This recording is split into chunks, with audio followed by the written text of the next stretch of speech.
Hello? Hi, can I speak to Mike, please? Yeah, this is him. Hey, Mike, how are you? This is Jubal from Brooke and Jubal in the morning.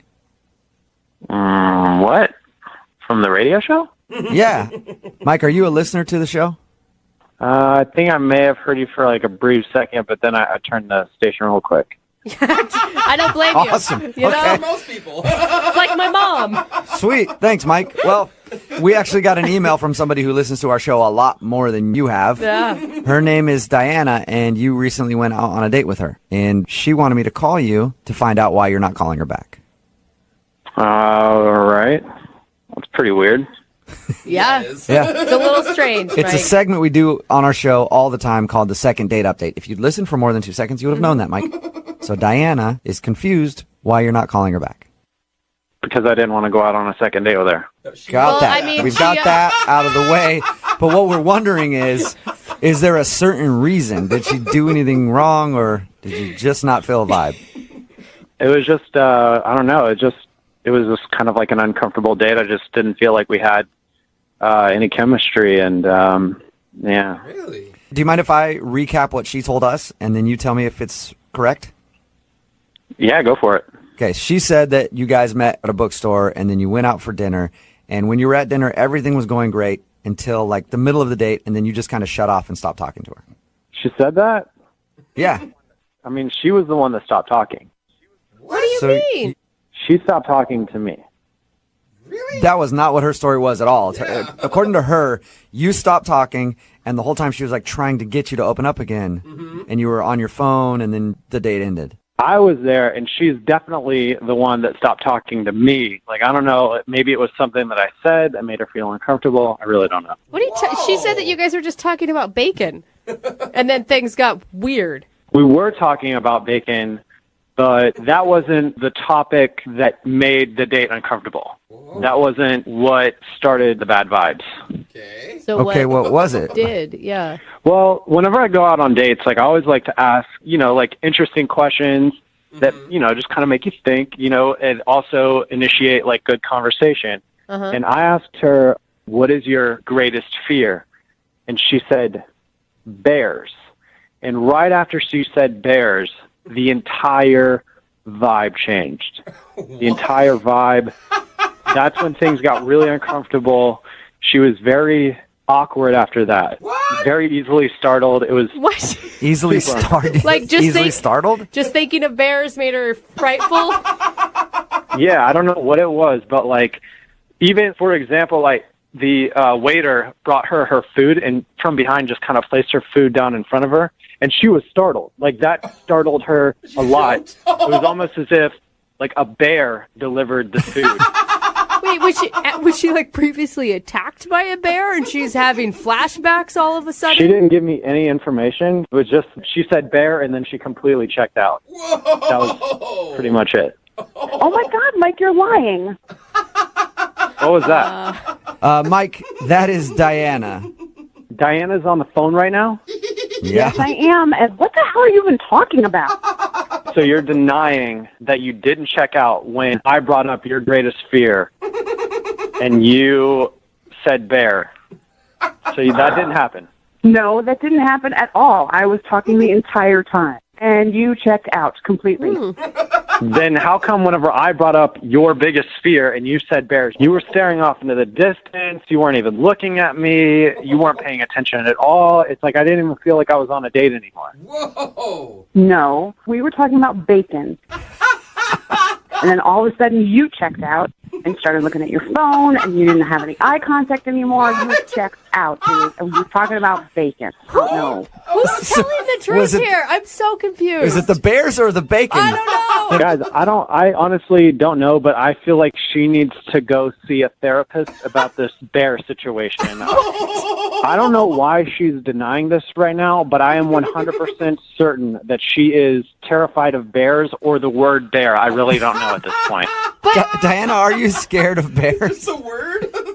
Just to clarify, I don't like bears. But you know what? They don't petrify me, and I don't think about them and, like, get all scared and stuff. You know what I mean? It's a bear. It sounded like you were screaming at every move that other people made because you thought you were about to be attacked. That is the most ridiculous thing I've ever heard. Like, I I'm not scared of bears.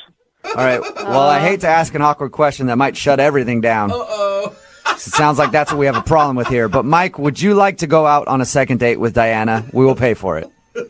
I don't think that's a great idea. Obviously, she's very unaware of her trigger words. Oh, my God. I think that, You know what? That's fine, because I'd rather, if I go out with you again, I'm going to wear a bear costume. maybe that might help you get through whatever it is that you experience. Well, So strange. Mike, thank you for your time. And I do agree with you. Maybe the bear costume is a good thing. Therapeutic. Diana, I'm sorry you did not get a second date. That's okay. Thank you so much for calling and letting me know what happened. Oh, my God. I feel so unresolved by all of this. I don't know if it was the bacon of the bears, and it's driving me crazy. And listen, Diana, if you need a good counselor to help you with your bears, I got like 4 that I go to, so I can hook you up with a number, okay? Thank you. Hello? Hi, is Sarah there? Yeah, this is Sarah. Hey, Sarah, how are you? My name is Jubal, and I host a show called Brooke and Jubal in the Morning. Okay. How are you today? Fine, thank you. What's this regarding? Well, it's regarding a date that you went on just a little while ago. Okay. I know we started off so businesslike, didn't we? I know. You might not even think of this as a date, but you recently hung out with somebody, and they've been trying to get a hold of you to get another date, but you're not calling them back. So they emailed us to see if we could get you on the phone and find out why. Oh, jeez. Weird, I know. Good. His name is Tim. Seriously? Yeah. He told us about how he met you at a play and then you had dinner after. So he contacted you to get a hold of me? Yeah, Yeah. he did. Apparently he's been trying to get a hold of you, but you're not returning any of his phone calls or text messages. Yeah, I don't know. I'm just not into it, I guess. Oh. It sounded almost like for a second you were excited that he contacted us. I was more surprised, not excited. Okay. All right. Okay. That's Read it. that wrong then. Yep. Well, Tim told us about how you guys hung out. He said that it seemed like you had a great time, and he's confused. Wow. I think he's an interesting person. I don't know. I don't know how I feel about him. Can I tell you what I think it is? And you let me know if I'm right or wrong. Okay. So he said that when he saw you at the play, you had an empty seat next to you. And he asked you like twice if you could sit in it. The first time you said you were waiting for somebody to show up. The next time you said, sure, they didn't show up. Were you waiting for a boyfriend or a husband or something like that? No. I'm definitely single. Okay. I actually just got canceled on by a friend. So, Okay. I mean, why would you say yes to him sitting there when he asked the second time and yes to dinner if you weren't interested in him? I mean, I was interested in him, but I'd only known him for like 10 seconds. Mm-hmm. And, that kind of changed once I got to know him. Oh. Really? I told him after we talked to him that he was charming and a good listener. Apparently, I also had a bad read on that. Yeah. I don't know. It was fine. And then at dinner, I just sort of got some red flags. Wow. What sort of red flags? Can you tell us? Basically, we were walking into the restaurant, and he steps on my heel. And he just says, oops. And that kind of caught me off guard. Huh? So he stepped on your shoe and then said, oops. Yeah, and normal people would apologize if you just stepped on someone, right? Oh, yeah. He didn't say sorry about that? No, he didn't say sorry. It was really strange. And then at dinner, later, he knocks over his glass, and it breaks. Oh. And when the waitress comes and picks it up, he just says, the glass fell. Oh, so he No didn't, apology. he didn't take responsibility for the shoe or the glass. Yeah, exactly. No apology. If that would have been me, I would have been so embarrassed. You've broken the restaurant's glass. Yeah. And Yeah. he didn't apologize at all. So was he kind of a jerk then, just pointing out, hey, glass on the ground, pick it up, please? Honestly, it kind of read like that. And that is just not what I'm looking for. I'm just not into somebody who can't say that they're sorry. I'm looking for someone who's more polite and can admit when they've done something wrong, when they've stepped on someone maybe or broken someone else's property. Wow. How was- I mean, it's the first date. And you'd think on the first date, that's when you want to be the most polite And Yeah. I think he just has some kind of problem where he can't say he's sorry. Okay. Really? I know a Sarah, lot of men I want like to let that. you know that I don't have that problem. And I want to tell you that I'm sorry to break the news, but Tim is actually on the other line listening and wants to talk to you right now. What? Yeah, I'm sorry about that. Tim, are you there? Yes, hi. Tim, is that you? It's me. Hey. So awkward. Is that the real reason why you didn't call me back? Because I didn't say sorry? Yeah, that's the reason. Wow. I'm sorry. See, I can say it. But I don't know why you're saying it. Why I just said I'm sorry? Yeah, it's just an empty sorry. What? Wait, now you need sorries with depth? No, it just seems like, for me, so we were walking in the restaurant. We were in the middle of a conversation, and I know what you're talking about. I stepped on your heel, and I sort of just went like, oops, it went back to the conversation. Yeah. It was like, it sort of looks like a toss-off that it happened. It didn't happen on purpose, and it was in the middle of a conversation, so it was just like, oh, oops, and we just continued. I didn't think it was that big of a red flag. A normal person would say I'm sorry. Yeah, but I didn't step on you. I stepped on your shoe. Tim, are you Tim, you're not- serious? Come on. I would be apologizing if I were you right now. Yeah, most people would. Why? Why would I say sorry? I didn't do any of those things on purpose.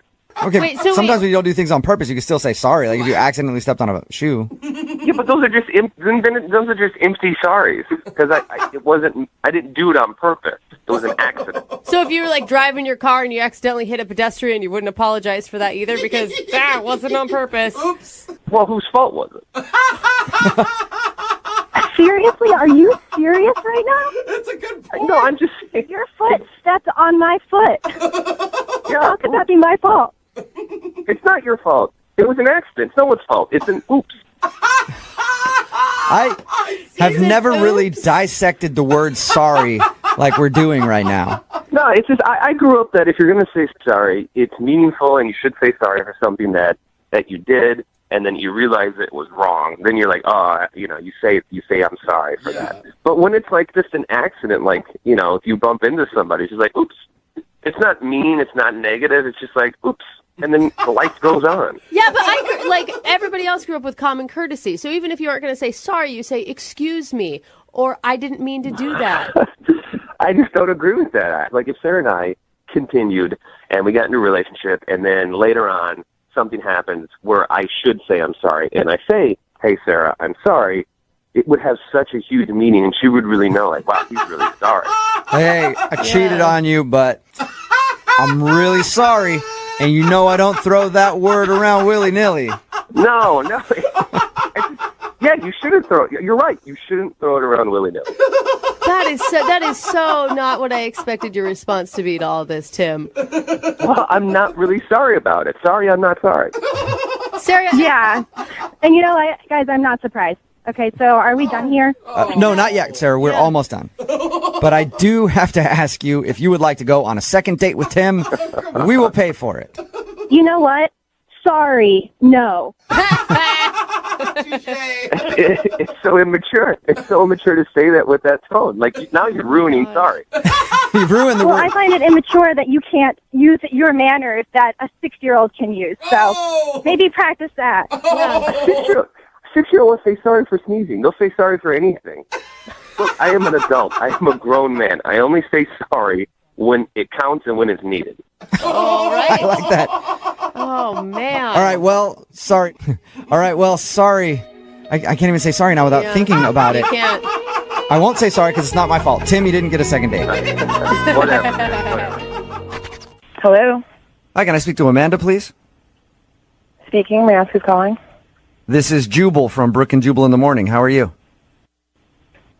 Like the radio show? Exactly like the radio show. Have you ever listened to us? Just here and there, never seriously, I guess. Never listen to it seriously. Yeah, no, you've probably never really listened very much at all. But that's okay, Amanda, because you're actually about to be on the show, which is pretty cool. Okay. One of our listeners recently sent us an email about you. Oh, really? Mm-hmm. What was the email about? Well, her name is Laura, And Laura recently went out on a date with your brother. Oh. Ring a bell? Okay. Okay, well, It sure does. she told us about the date, and the thing is, she really wants to see your brother again. But after the date, she was texting with your brother, and he said he couldn't go out with her because you didn't like her.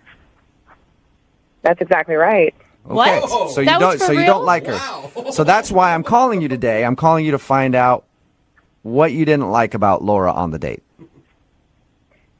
I mean, you know, sometimes you meet people and you just know that they wouldn't be good in your group of friends or in your family or around, and sometimes you just have to, you know, draw the line and speak your mind. Hold on. How can you tell from one date whether or not a girl is good enough for your brother?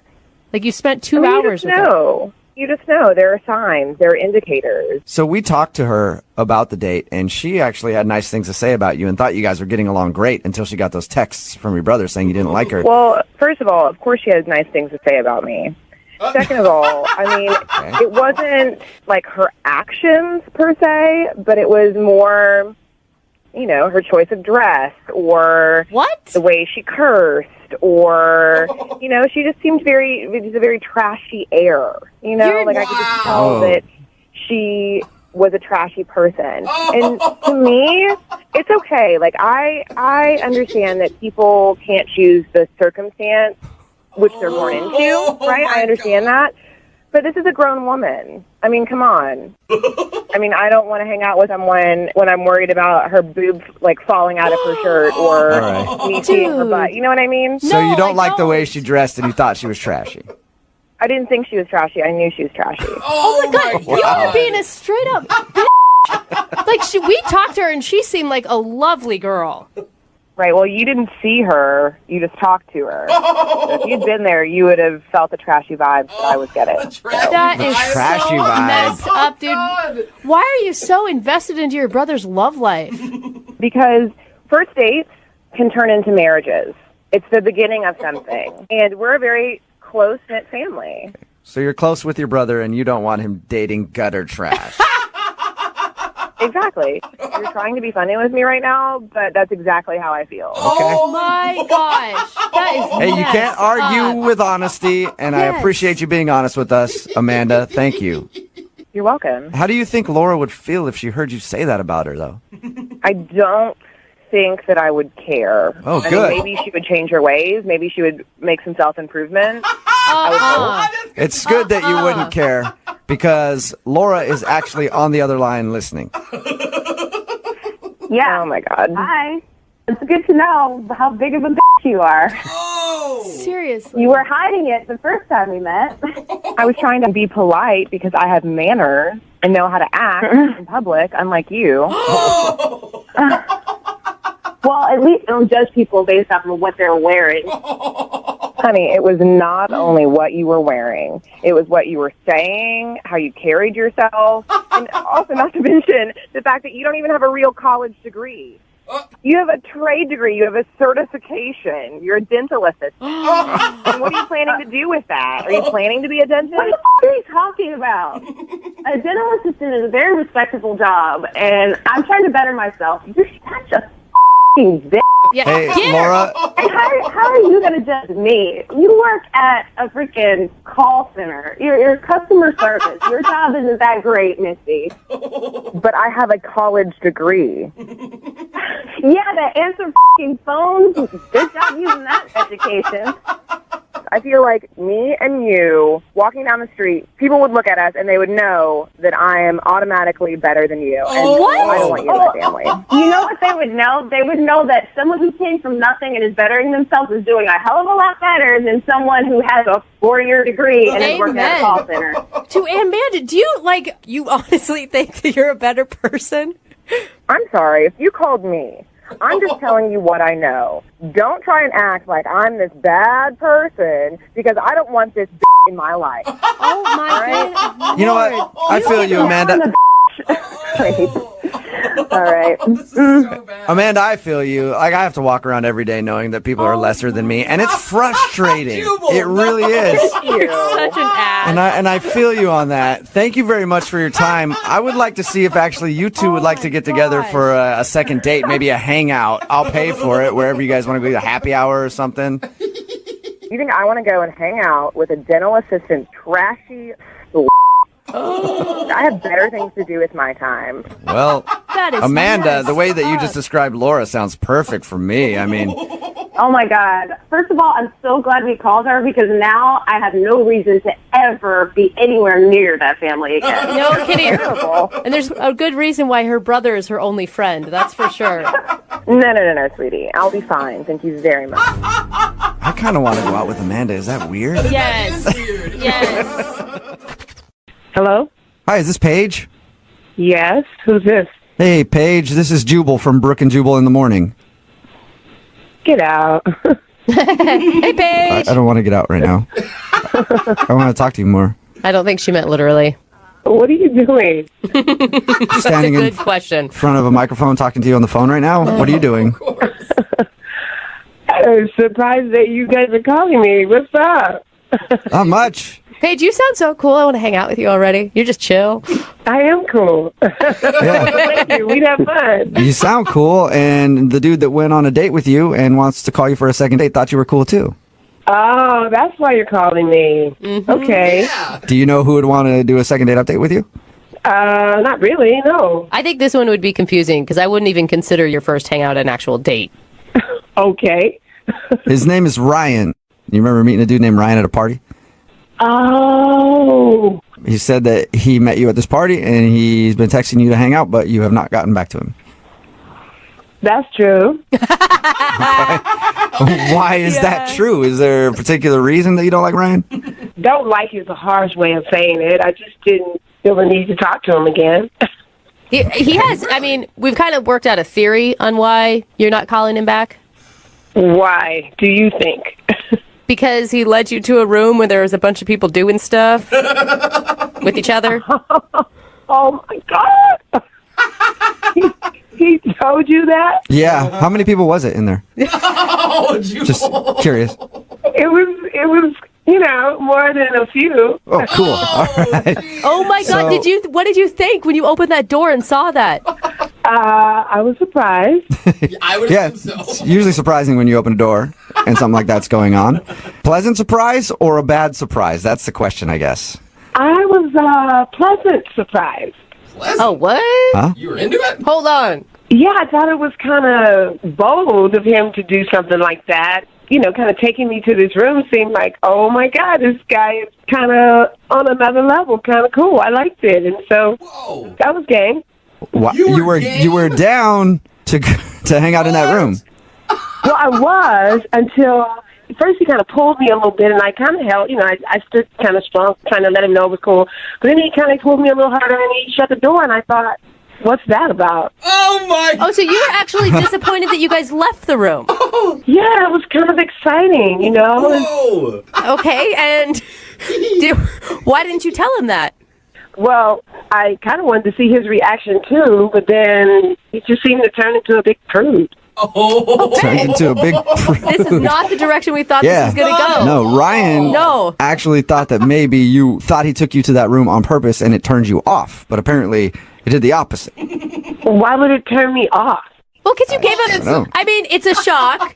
It's a lot when you literally have only said hi to someone, basically, and then you gave him a handshake at the end. Yeah, because after he shut the door, and then we started having these long, drawn-out, boring conversations, I was like, he did it on accident, I guess, and he just seemed like he was going to be a bore. Man, Ryan Okay. got totally mixed signals Wow. from you. My mind is I don't blown. think that it was. I think Ryan doesn't get it. No. Exactly. Yeah. Yeah, and he's definitely not going to get it, it sounds like. But Paige, Ryan is on the phone and wants to talk to you right now, unless he got scared and left. Ryan, you there? Paige, I had no idea that you were into that kind of thing. That was totally on accident that I took you into that room. Did you hear what we just said? Yeah, I heard everything. Oh, my God. You guys are crazy. So wait, Ryan, what are you feeling? I don't know what I'm feeling right now. I'm so confused. Like sad that you missed an opportunity, intimidated? I'm kind of confused, but I'm also like turned on a little bit, and I'm also I don't quite understand. Like, okay, I assure you, I'm not a prude, but I didn't want to like. No, Ryan, you wanted to get out of that room pretty fast. Yes, because I was worried about what you were going to think. Well, you could have just asked me what I thought. Oh. Well, you got so quiet and a little awkward afterwards, so I wasn't sure. I wasn't sure how you felt. I was quiet because I was hoping that you were going to invite me, but you never did. Wow, Paige. I love Paige. Paige, I was hoping to, like win you over kind of thing. But I didn't really exactly want to win you over with a bunch of other people in the same room. Like what I mean is I don't want a bunch of other people winning you over at the exact same time. I'm trying to win you over. What is going on? I don't know, but I think Ryan, are you looking for the same thing Paige is looking for at this point? Oh my gosh. Absolutely. Really? You are? I don't think you even know what Paige is looking for. I don't either, but I want to go down that road. Okay, you're ready to try it out. Well, in that case, Paige, would you like to go out on a second date with Ryan and maybe many others? I don't know, but we will pay for you two to go out at least. You know, it was spontaneous, right? That moment was so brand new and spontaneous, and he didn't sing down at the time. Ryan, you just didn't pick up the signals, and I just, I don't think it would be right to go on a second date and not feel like you can be spontaneous. Are you serious? We can't go back and relive that moment, so... Yes, we can. I'm all about living in the moment, Paige. All right. I know a bunch of parties where all of that's going on constantly. Oh my gosh. You do? Yes, my friends are freakadelic. They like to... I don't know if I believe him. Yeah, but now, I don't know. Now I'm going to go, and you're going to be expecting me to want to do something like that. And then what if I want to do something different? What are you going to do, Ryan? Spontaneous. She brings up a good point. Paige, if you're asking me to watch, I can watch. I've done it before. I'm a pro. I'm a pro. What do you think? Watcher? Paige, is any of this attractive to you? I just think, our time is over, Ryan, and, you missed it. Oh, my God. Boat has sailed. Damn it! All right, well, Ryan, I'm sorry you didn't get a second date. And Paige, I'm sorry that Ryan didn't seize the moment. And I'm sure you'll find other opportunities, though, if you just keep your eyes open. There's no way that this could be my life. You know what, Ryan? Why don't you text me when you're at one of those parties, and if I see you around, I see you around. How about that? Done. All right. Well, Hello, Hi, may I speak to Madeline, please? this is she. Hey, Madeline, how are you? This is Jubal from Brooke and Jubal in the morning. I think I made my payment this month already. Are you sure? Because I'm checking my records and I don't see a payment made. No, I mailed it like 2 days ago. No. I'm not a bill collector or anything else. This is Jubal from Brooke and Jubal in the morning. It's a radio show. Oh. You have some weird bills, Madeline. I'm sorry. I get lots of weird phone calls. But if you'd like to submit a payment to me, I would be more than willing to give you my information. You can send a check. No, I give away too much money as it is. So what's up? I'm calling you today because we do a segment on our show called The Second Date. That's where if you go out on a date with somebody and then end up not calling them back after, they can email us to get you on the phone and find out what happened. And Michael actually sent us an email wondering if we could get you on the phone and ask why you're not calling him back. Michael? Yeah, that's a pretty heavy sigh there, Madeline. Yeah, I'm a little frustrated with Michael at the moment. Oh. Really? Can you tell us why? Well, it was just one of the most frustrating dates ever. Frustrated? Yes, frustrating. I don't know how else to describe it. Frustrating. He said you guys laughed, you had fun, you connected. Yeah, I really didn't have the opportunity to connect with him because I was panicking the whole time. You were panicking? Yes. Why were you panicking? So, I don't know what he told you, but we went to this restaurant way on the other side of town, which meant we were in the car for 45 minutes each way. Okay. And I think you can tell a lot about a person by the way they drive. And Michael is not a very good driver. Like, probably one of the worst drivers I have ever ridden with. Like, not road rage. Like, I don't mean that, you know. What did he... Yeah, like what? He's just clueless behind the wheel. So wait, so he was an aggressive driver? No, not aggressive. Like, the exact opposite. Not aggressive enough. Like, like jerking on the brakes really hard. Like, I'm, like, flopping back and forth in the seat when he's braking. Like, when we're trying to merge, he slows down instead of speeding up. I swear we almost, like, hit 3 cars. Yeah, I can understand why you wouldn't want to go out with him again. The people that do that are so obnoxious. You were actually having road rage while in the car with the driver. Basically, I was trying to keep myself under control, but, like, you know, my foot's, like, pressed on the floorboard, like I'm the one driving, you know, like, oh, my God. So wait, you liked him outside of that. It's just you can't date somebody who drives like that.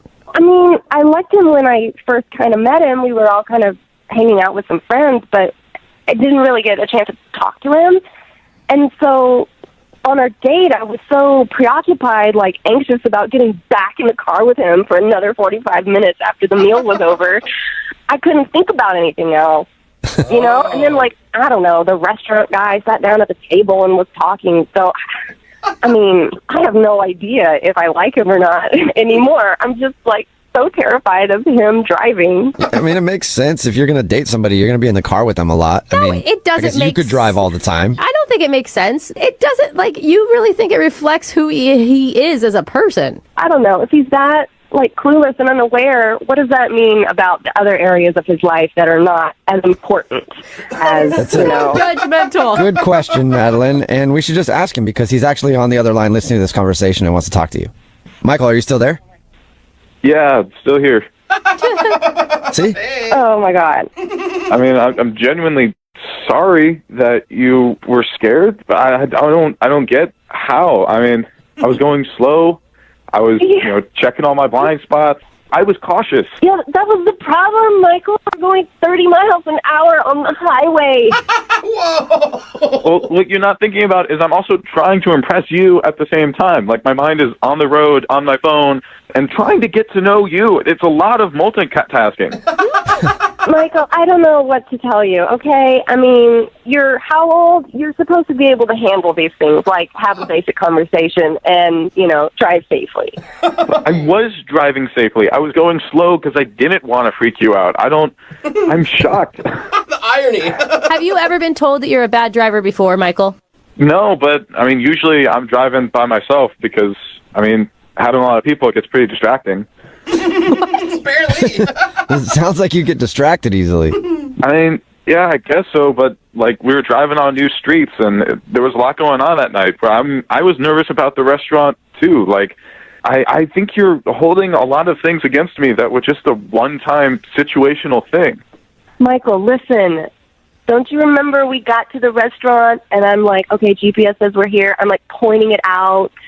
And you're like, no. And I'm like, yes, it's right there. There's a parking spot. And you're like, no, I think we should make the block. I'll be honest with you, Michael. I just really never wanted to hit somebody that much in my life as I wanted to hit you right then. Okay. I just wanted to get out of the car, you know? Like, if I had known you were getting violent in your head, then, yeah. I just can't believe the only thing Michael did wrong was drive.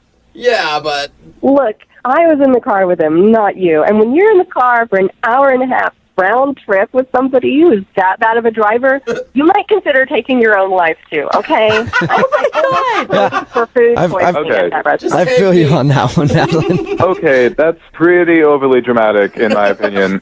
You're not going to take your own life because you're sitting in a passenger seat of the car with me, okay? Okay, right, all right. But I'm just trying to make a point. It was terrifying. I mean, I'm still shaken up about it. Still. All right, then how about we go on another date and you drive? Oh! That is a good solution. Hey, let's see how you're Madeline, would you like to go out with Michael again for a second date? We will pay for it. Not your gas money, though, but we will pay for it, the date. I mean, you said yourself that you were so distracted by his driving that you weren't even able to get to know who he was. That's true. But I'm just thinking about, like, if it were to work out, you know, someday down the line, he's going to be driving, and I just feel like, I don't know, that would just be, I don't know if I can handle it. Are you serious? So you won't go out with him again in case you ever have to drive with him. Madeline, you guys could become the public transit couple. You could just do Uber everywhere you go. You could just drive literally everywhere you go. That's what I do in my relationship. Look, his driving just makes me a terrible person, apparently. And I don't want to be that person. So I just don't want to risk it. Okay. All right. Wow. Well, Wow. Okay. That's not good. sorry, man. You know what would make you feel better? Maybe go out for a long, slow drive somewhere. Very slow. And just make sure you're not in my neighborhood, okay? Oh, come on. Hello? Hi, I was looking for Rusty. Yeah, this is him. Hey, Rusty. How are you, man? Fine. Who's this? This is Jubal from Brooke and Jubal in the morning. Oh, okay. Who's that? That is me, and I host a radio show called Brooke and Jubal in the morning. And we're calling people who were recently in a convenience store robbery to ask them some questions. It's actually true. Oh, You were just in a convenience store robbery, right? I mean, yeah. How do you know that? Oh, I know that because we talked to a girl named Sarah who was at the same convenience store robbery, and she mentioned your name. Really? Yeah. Yeah. Actually, Sarah wanted us to call you because she told us all about the robbery and how you guys met when you were giving your police statement and how you went to the bar and then went back to your place and had a really fun night. Okay, this is weird. Why did she tell you all that information? Well, a lot of information. She's wondering why you haven't called her since then. I figured you guys just had one crazy, dangerous night and that you wanted nothing else from her. No, I mean, it's more than that, but I don't want to talk about it. Do you like her? Did you like her? Yeah, she was awesome. It was a wonderful time. So wait, I mean, when you guys were hanging out, you didn't think that would be the last time you saw her? No, I don't think it's going to be the last time that we hang out. Okay, but you're not calling her. I don't know you very well, Rusty, but I can tell you this. Usually if you want to see somebody, you have to kind of like contact them. Yeah. I know, and I will. It's just, I got some stuff I got to take care of first. And then I'm going to call her. Can you tell us what you have to take care of? I don't know you guys very well. What do you mean you don't know us very well, dude? We've been on the phone for like 2 minutes. I feel like you're my best friend, Rusty. Look, man, she's really confused. She liked you a lot. She thought you were really funny. And also the other things that you did, she liked too. And so it would help if we could at least tell her why you're not calling her back. I don't want her to know why I'm not calling her back. Are you in a relationship? Really? I mean, I could see like you get caught up in the moment, adrenaline's going. Look, if I tell you guys what's going on, do you promise not to tell her? Sure. It's just important. I'm going to talk to her. I'm going to go through with this, but I don't want her to know why yet. Okay. It's your responsibility to tell her then. Yeah. I'm in a relationship. And what? I'm going to break up with her, this girl that I'm dating. I'm going to break it. Things weren't good in the first place, and with everything that happened at the robbery, the adrenaline started going. It was one of the crazy experiences I've ever had, and everything kind of got overwhelming, and stuff with Sarah kicked off, and it was great, and I really like her. Whoa. And I want to do the right thing and not see her until the relationship I'm in is over. So, you have a girlfriend? Did you think in the hours that we spent together that maybe you could have shared that with me? Hey, Rusty, that's Sarah. She was on the phone listening. Sorry. Are you kidding me? No. Sorry. I told you I wouldn't tell her, Rusty. Yeah, but you didn't tell me she was listening. I'm bad with details. I'm sorry. Are you kidding me, Rusty? We spent how many hours at that bar? Did you even bother to tell me? I had no idea that you were on the phone. Does that matter? Yeah, because if you weren't listening, then you wouldn't have known about the mistake I made of sleeping with you while I was in a relationship. I was a mistake? No. Are you kidding me right now? You weren't the mistake. The mistake I made was sleeping with you. That sounds even worse. What the hell? No, that's not what I mean. Really, Rusty? What do you mean? What I mean was that whole day, everything that happened that day was wonderful and awesome, and I got overwhelmed, and I made a poor choice. So what happens? You get involved with me and somebody else brings out a gun, you going to sleep with somebody else? Is that how that works? I don't think that getting in the middle of a crime scene is going to be something I make a habit of doing. I gotta tell you, Rusty, I am so disappointed right now. Why didn't you just tell me that night, or you could have called the next day and explained yourself instead of me having to go through all this? Well, you didn't call me either, and I was going to take care of the situation myself and then get back to you the appropriate way and then tell you everything that happened. When I left that morning, I gave you my number. I said, give me a call. How much more explicit could I have been? Well, I wanted to take care of this situation I dug myself into, and I wanted to do it the right way. Right. So the situation's taken care of now. Yeah, is it? Are you still with your girlfriend, Rusty, or? I haven't told her yet, but I plan to do it in 2 days. In 2 days? Why 2 days, Rusty? Yeah, do it now. My buddy's going to lend me his car so I could get some stuff out of her place, and I was going to do it all in the same day, and he wasn't available to help me out until a couple days from now, so I was just waiting till then to do it so it could be all taken care of as cleanly and smoothly as possible. So let me get this straight. You want me to wait like 2 days and 3 hours and 45 seconds till you break up with your girlfriend, and then you're going to start a new relationship with me. That sounds so promising. I mean, yeah. Really? No. I think she was being sarcastic, Rusty. Are you being serious right now, Rusty? Yes, I'm being serious. That was my plan. I can try to... if I can try to speed things up, like 24 hours, I will. You know what I'll do? I'll set my timer right now. How about that? Sarah, I can't believe I'm saying this, but I'm kind of like rooting for Rusty a little bit. We've all been, granted, the sleeping together thing, not cool at all. Cheating, not cool. I get that. But he sounds truly remorseful, and he's not trying to play you, and he's actually trying to now fix it and go back to being honest, I guess. Yeah. You should listen to her. I mean, I'm trying to be honest right now and do the right thing in the situation because I made a mistake. And I'm trying to fix it. And he just needs 2 days or maybe 24 hours if you need the process sped up. Sarah, I mean, we already know Rusty's answer. Sarah, do you want to go out with Rusty again? You called in for the second date, but we will pay for another date for you guys in maybe a day or two. I guess I need to wait the 24 hours first. I think so, yeah. It's like a waiting period, layaway almost. All joking aside, are you serious? Will you go out with him again if he breaks up with his girlfriend? You know, I'll give him 24 hours to get his taken care of. But if not, I'm out. I'm sorry, I can't. Okay, Rusty. Reasonable. You're on the clock, Rusty. You got 24 hours. Okay. I'm going to call my friend right now and make sure I can get his truck. Okay. All right. Well, good luck. Sarah, sort of a congratulations. We don't know yet. It's a congratulations. You got a second date based on the fact that he can break up with his girlfriend in the next 24 hours. Rusty, get to work. I'll do my best. I know I'm on the clock. Okay. Well, Rusty, if your buddy falls through, you know that there's companies like U-Haul and stuff, right? You don't have to wait for him. Yeah, but that costs money, and this guy is free and reliable. Oh, my God. Sounds super reliable. Hello? Hi, can I speak to Deanna, please? This is Deanna. Hey, Deanna, how are you? This is Jubal from Brooke and Jubal in the morning. Brooke and Jubal. In the morning. Brooke and Jubal's the first name, last name in the morning. Don't listen to him. What are you calling me about? What's happening? It's Brooke and Jubal in the morning. It's a radio show. And we got an email about you from one of our listeners. About me? Yeah. His name is Mike, and you guys went out on a date the other night. Oh. Why did he email you guys? That was a tone change. Because we do a segment on our show called The Second Date. So Mike had a really great time.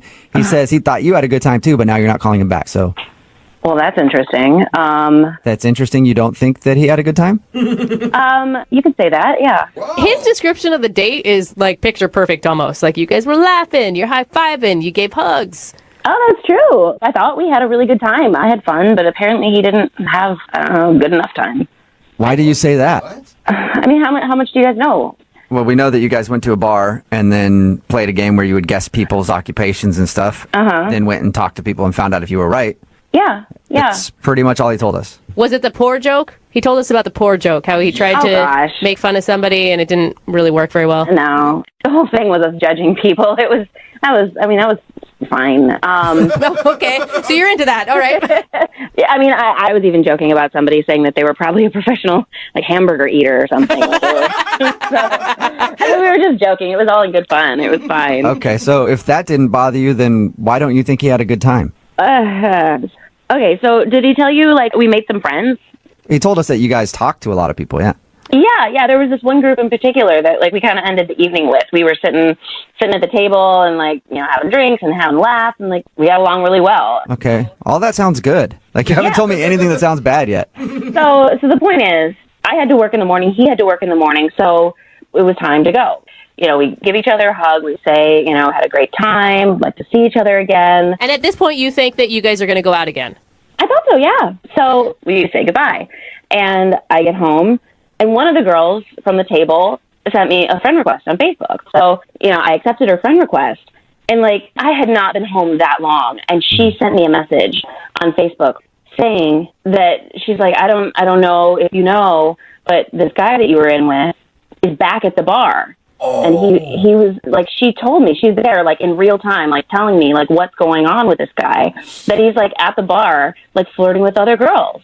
When he told me he was going to go home. So he didn't go home. Yeah, but in the same vein, you guys, I mean, it's one date. It's not like you're in a relationship. He has no reason to be... But I'm just saying it's kind of weird for him to say goodbye to me and go back into the bar where we just had a date and he's hitting on other girls.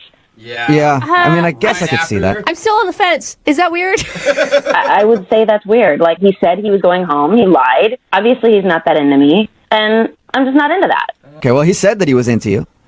Well, it seems otherwise. Okay, well, maybe you want to ask him because he's actually on the other line listening to this conversation and wants to talk to you. Are you serious? Yep. Mike, are you there or have you called another radio show already? No, come on, guys. Yeah, I'm here. Hi, Deanna. Hi, Mike. Look, there's a completely reasonable explanation to all of this. Okay. I came with a jacket, and when we walked out of the bar, I left it in there. So I went back in to get my jacket. Okay. So you're saying you forgot your jacket and then you accidentally started flirting with other women? No, I'm saying that I don't get to, like, have a lot of nights where I get to, like, socialize. I don't go out a lot. And so when I went back in to get the jacket, I went back to the table that we had been hanging out with, and I just, like, stayed and I hung out with them, and I had a good time. I wasn't hitting on other girls. Oh. Really? So why would this girl tell me that you were? I have absolutely no idea. I wasn't even talking to her. I was talking to, like, the other guys at the table more than her. She has no reason to send you that. Like, that's way out of line. So you're just telling me that she just made it up? That she just decided to tell me, just make up that you were flirting with other women? Why? What would she do that for? Why would she tell me that? Look, yes, were there other women at the bar that I spoke to? Yeah. Was I hitting on them? No, like, not at all. I hear you. It just seems different than what I heard, and it just felt really, really crappy, you know? Like, I had a good time with you. Okay, if you're asking me if I am banging anyone that we met... Wait, that's the word that you jumped to? Mike! I think she said flirting. Yeah. Jesus. You went from 0 to 100. Well, I just thought, like, let's put all our cards on the table, you know? Yeah, put it out there, Well, Mike. you did. You put them all out there. Yes, dude. Yeah, Mike, I didn't say you were banging other people. I mean, I just got, it's like, I feel like I'm being accused here. Yeah, but she said flirting, Mike. Yeah, well. Yeah. Well, call a spade a spade. Like, I know, I don't know. I had a good time. This is such an intense conversation after a first date. Yeah. Like, Mike sounds like a sketch ball, and I don't know about a sketch ball. Like, that's a little bit harsh. no, I agree, but you know, like both of you sound a little crazy on the phone right now to me. It's not my fault. I was brought into this on the radio. Yeah. I was happy to just leave it alone, you know? That's true. I'll give you that. Look, Deanna, I like you. I had a good time, and I obviously wouldn't be calling this radio station to get in touch with you if I was banging somebody else in that bar. Mike, stop it. We get it, Mike. Deanna, would you like to go on a second date with Mike? We will pay for it. Assure you he's not banging anybody else at that bar. Please, Deanna, please go out with me again. Like, I swear on my life, on my brother's life, on my mother's life, on my grandmother's life, that I was only going back into that bar to get my jacket. Wow. You hear that, Wow. Deanna? People will die if Mike's lying. So would you go out with him one more time? I mean, I don't want to hurt his mom. Okay. Yeah. All right. Yay! So that's a yes. So you'll go on a second date with Mike. Sure, yes. Okay. Yes. Sure, yes. Oh, Deanna, that's amazing. Okay. Thank you. I promise you will not regret it. We'll have a great, great time. Okay. But keep the banging talk to a minimum. Awesome. Hello. Hi, can I speak to Veronica? This is she. Hey, Veronica, how are you? This is Jubal from the radio show Brooke and Jubal in the Morning. Oh, hi. Hi. Hi, Veronica. How you doing? I'm good. I'm a little confused why you're calling. Okay, well, let me clear that up for you. We do a segment on our show called The Second Date. That's where if you go out on a date with somebody and then end up not calling them back after, they can email us to get you on the phone and find out what happened.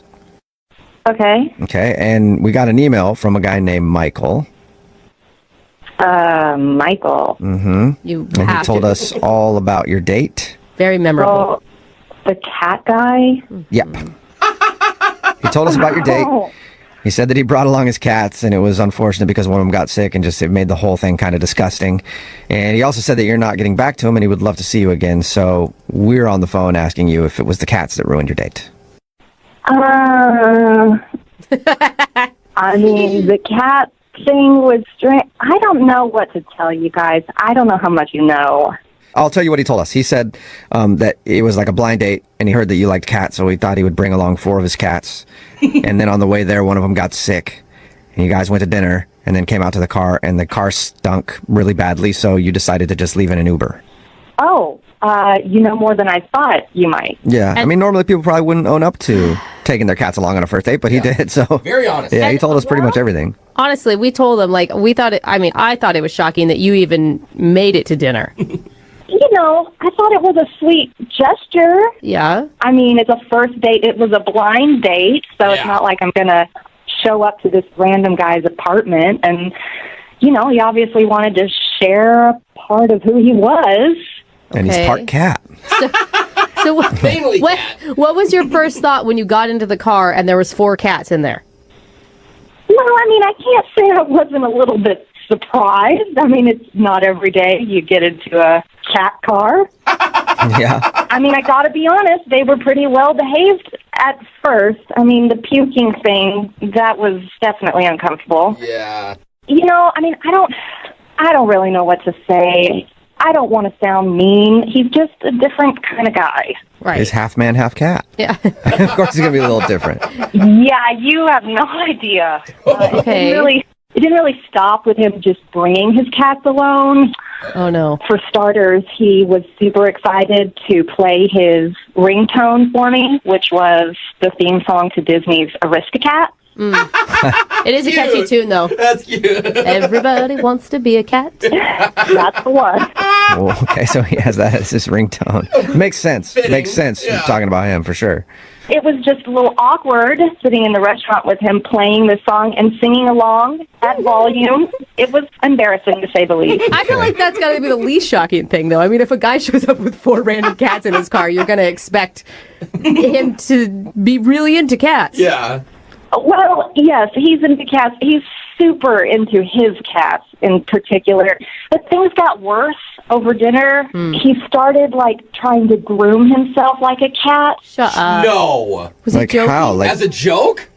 I don't know if it was a joke, but he would lick the back of his hand and, like, rub it on his brow and his temples, like, over and over. that had to be a joke. He must have been joking around No with one you. does that. I don't know. I mean, like, while I was speaking, he'd just be doing this and staring intently in my eyes. And, you know, like a hair would fall out of place on his forehead, and he'd swipe it back with the back of his hand. That is weird. That is, Yeah. Yeah. that's I not- feel like it was... it sounds like something somebody would do as a joke. But also, we talked to him, and I don't think he would do that as a joke. But I need to find out. Hey, Veronica, guess what? Michael's actually on the other line listening and wants to talk to you. What? Yeah, but also I want to talk to him because I have to find out if that was for real or not. Michael, are you Oh, there? my gosh. Yeah, I'm right here. Oh, my God. Michael. Did you hear everything she said? Yeah, I heard all of it, yeah. You want to address any of it? Well, for starters, everybody likes that ringtone. You know, after hearing her words, it sounds like, you know, everybody wants to be a meanie. I don't know. It just doesn't sound particularly nice. No, Michael, it's not that I didn't like it. I'm not trying to be mean. I just found it a little strange. Well, what song do you want me to play on my ringtone? I can change. I can change my ringtone. Sweet man.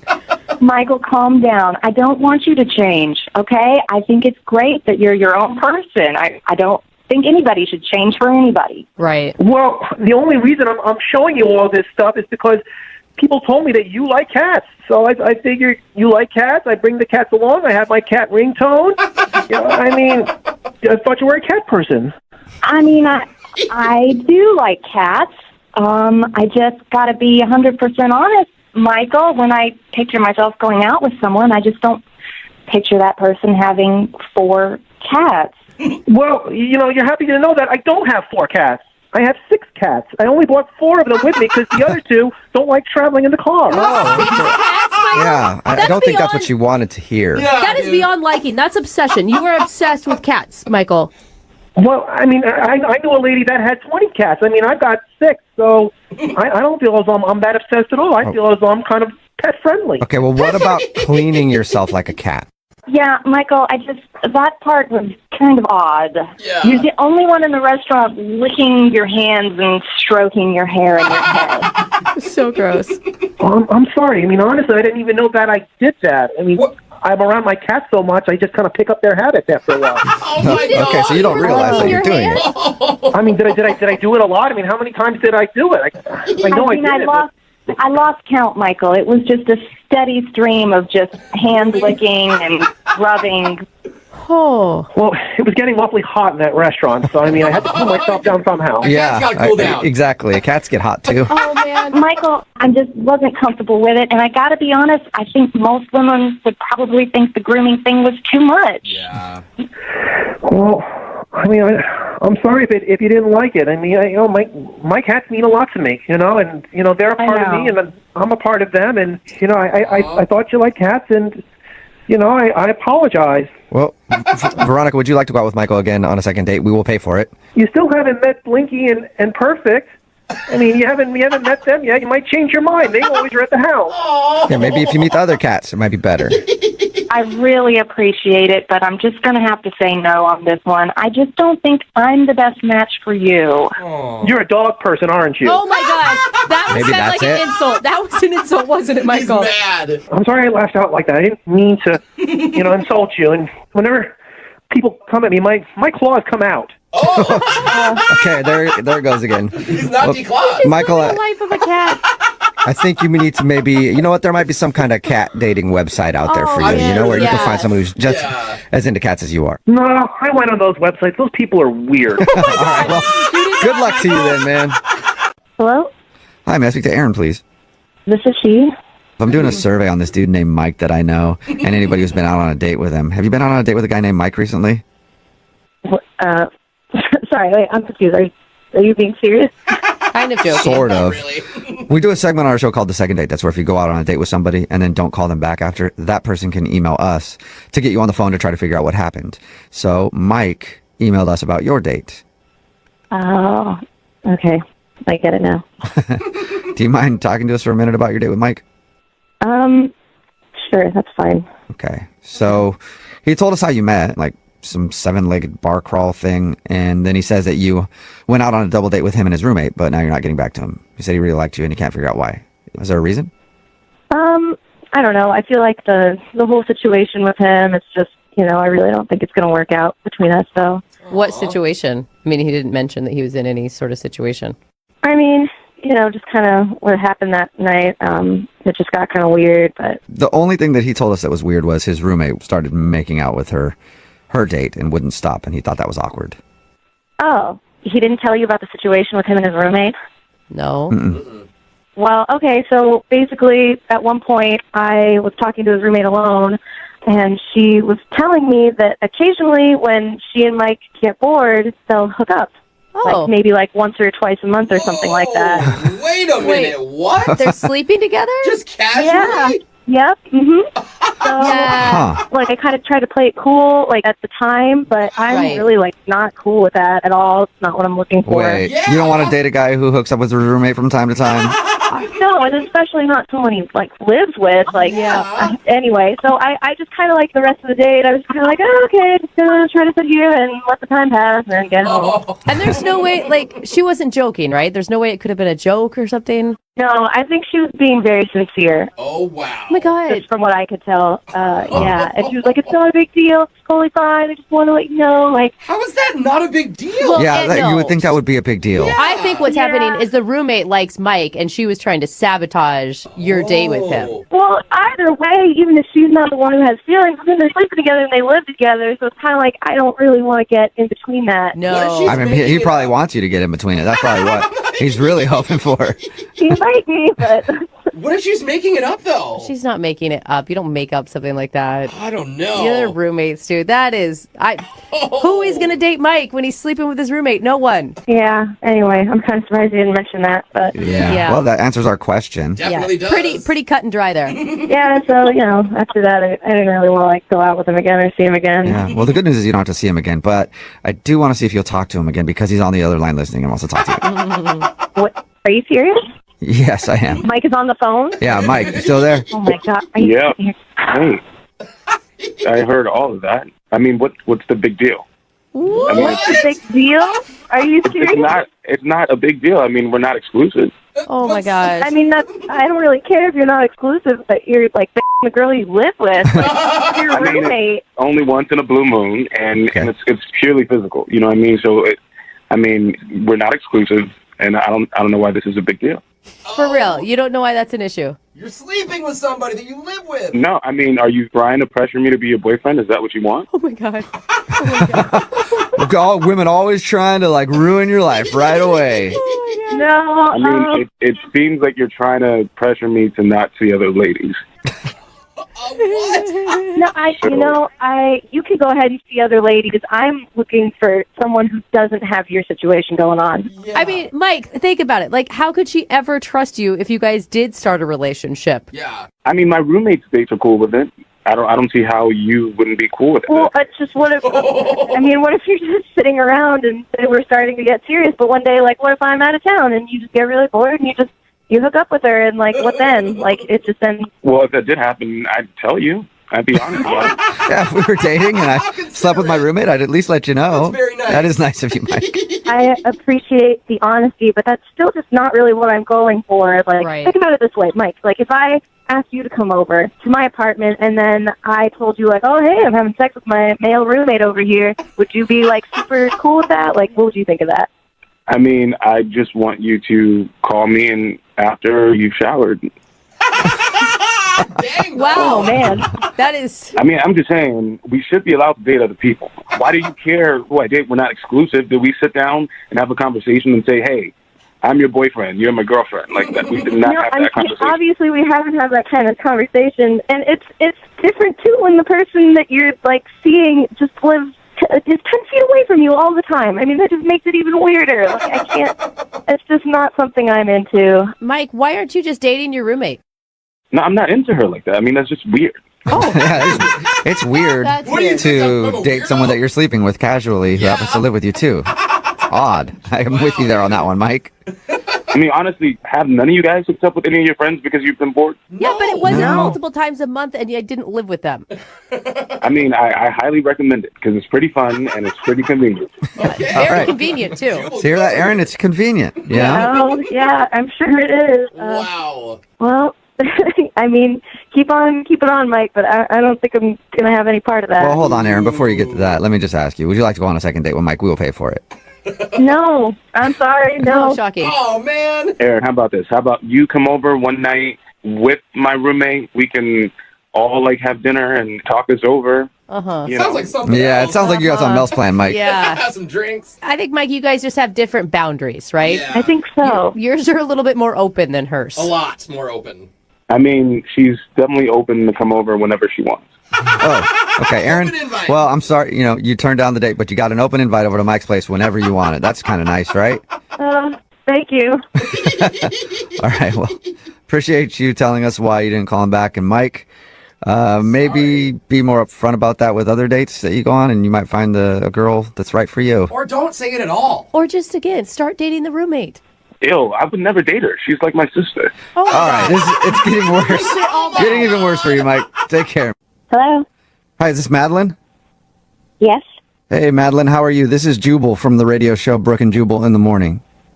Okay. Okay. How you doing? I'm okay. What's this about? Oh, that's a good question. Yeah. I'm calling you today because we got an email into our show about you. What? Why? Another good question. You're full of good questions, Madeline. Because we do a segment on our show. It's called The Second Date. That's where if you go out on a date with somebody and then end up not calling them back after, they can email us to get you on the phone and ask what happened. And we got an email about you from a dude named Nathan. What? Nathan? Yes. Do you remember going out with a guy named Nathan? Oh. Yeah. Okay. Well, Nathan emailed us because he said he had a really fun time with you, and he thinks that your excuse to leave late on a Friday night that the maintenance guy needed to be let into your building was just a really horrible excuse to get out of the date. And we all agree with him, by the way. Yeah. That sounds like the biggest excuse ever. I don't remember what excuse I used. I already blocked him. I don't understand why you're calling me. I don't. You've even blocked him? What? Yeah. Why? He said that you guys went back to his apartment. Was there something creepy in there? It just freaked me out. It was just really weird. Can you tell us what was weird? I just got this really bad vibe when I walked in. The place was just super clean. Like, it was just weird. I got a really bad vibe and creepy feeling. Was there like something specific? Because super clean and he sounds like a nice guy who didn't want to push you to do anything you weren't ready for on a first date. After an art class. Yeah. I just got this eerie feeling when I walked in. It was like serial killer clean, like sterile clean, like everything like that, not a speck of dust. It was just so strange.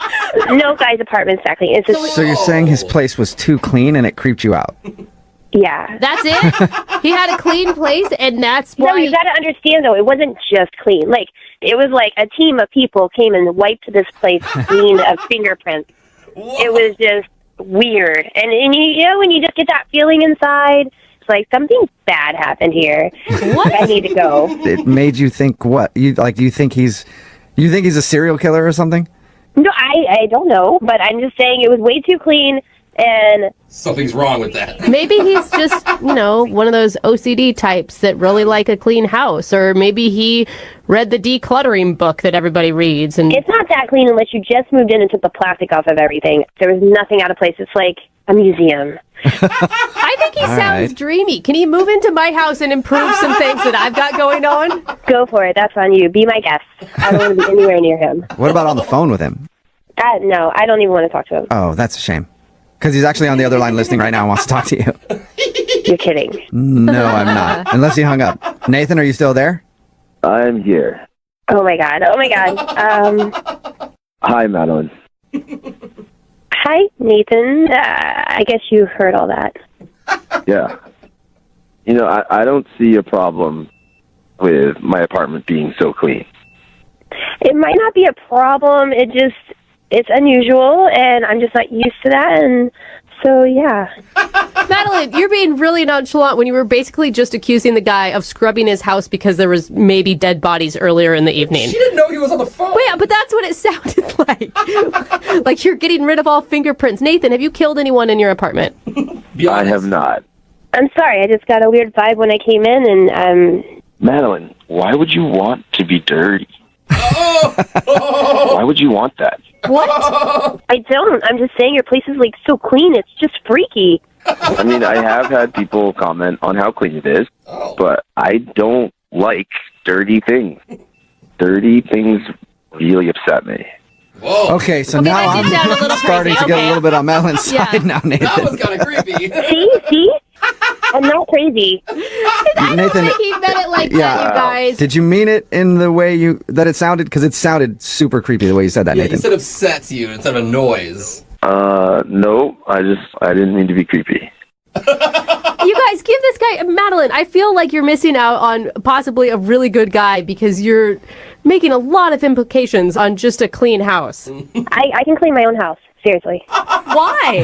I mean, would you rather have a dirty boy? Because I've known dirty boys, and I refuse to be a dirty boy. What? Are you just messing with us now, Nathan? Nathan, are you like doing this on purpose? Doing what? Nothing. Nothing. Yeah, never mind. I mean, I've told you, if dirt is bad, it's the enemy. And if I see dirt, I will get rid of it. I like a clean apartment. Get rid of it. See, guys, what happens if I come in and my shoes are a little dirty or something like that? Like if we did. There will be no dirty shoes in my apartment. Whoa. Okay. Because I would ask you to take them off. I just don't like dirty things. Okay. But Nathan, what happens if we're eating and I drop something or spill something or make a mess? Then what? Then we'll clean it up right away. Okay. Are you going to get angry at me? I do not get angry. I just clean the dirt. This is so strange. Huh. Talk about a deep freeze. Yeah, I mean, Nathan, you're obviously passionate about cleaning. Huh. Very. Madeline, listen, if you come over again, I will show you that we can make something dirty together, and then I will clean it up. Okay. Sounds like a great second. Yeah, it does. On that note, I'm just going to ask you, Madeline, would you like to go out with Nathan on a second date? We will pay for it, even if it's cleaning supplies. As tempting as that is, I'm okay to not go. Yeah. You sure? I feel like trusting your gut may not be a bad choice for you. Well, Madeline, I'm really bummed that you'd rather date a dirty boy than me. You're making a mistake. Stop saying dirty boy. All right, Madeline, so take care, because the dirty will be judged. Goodbye. What?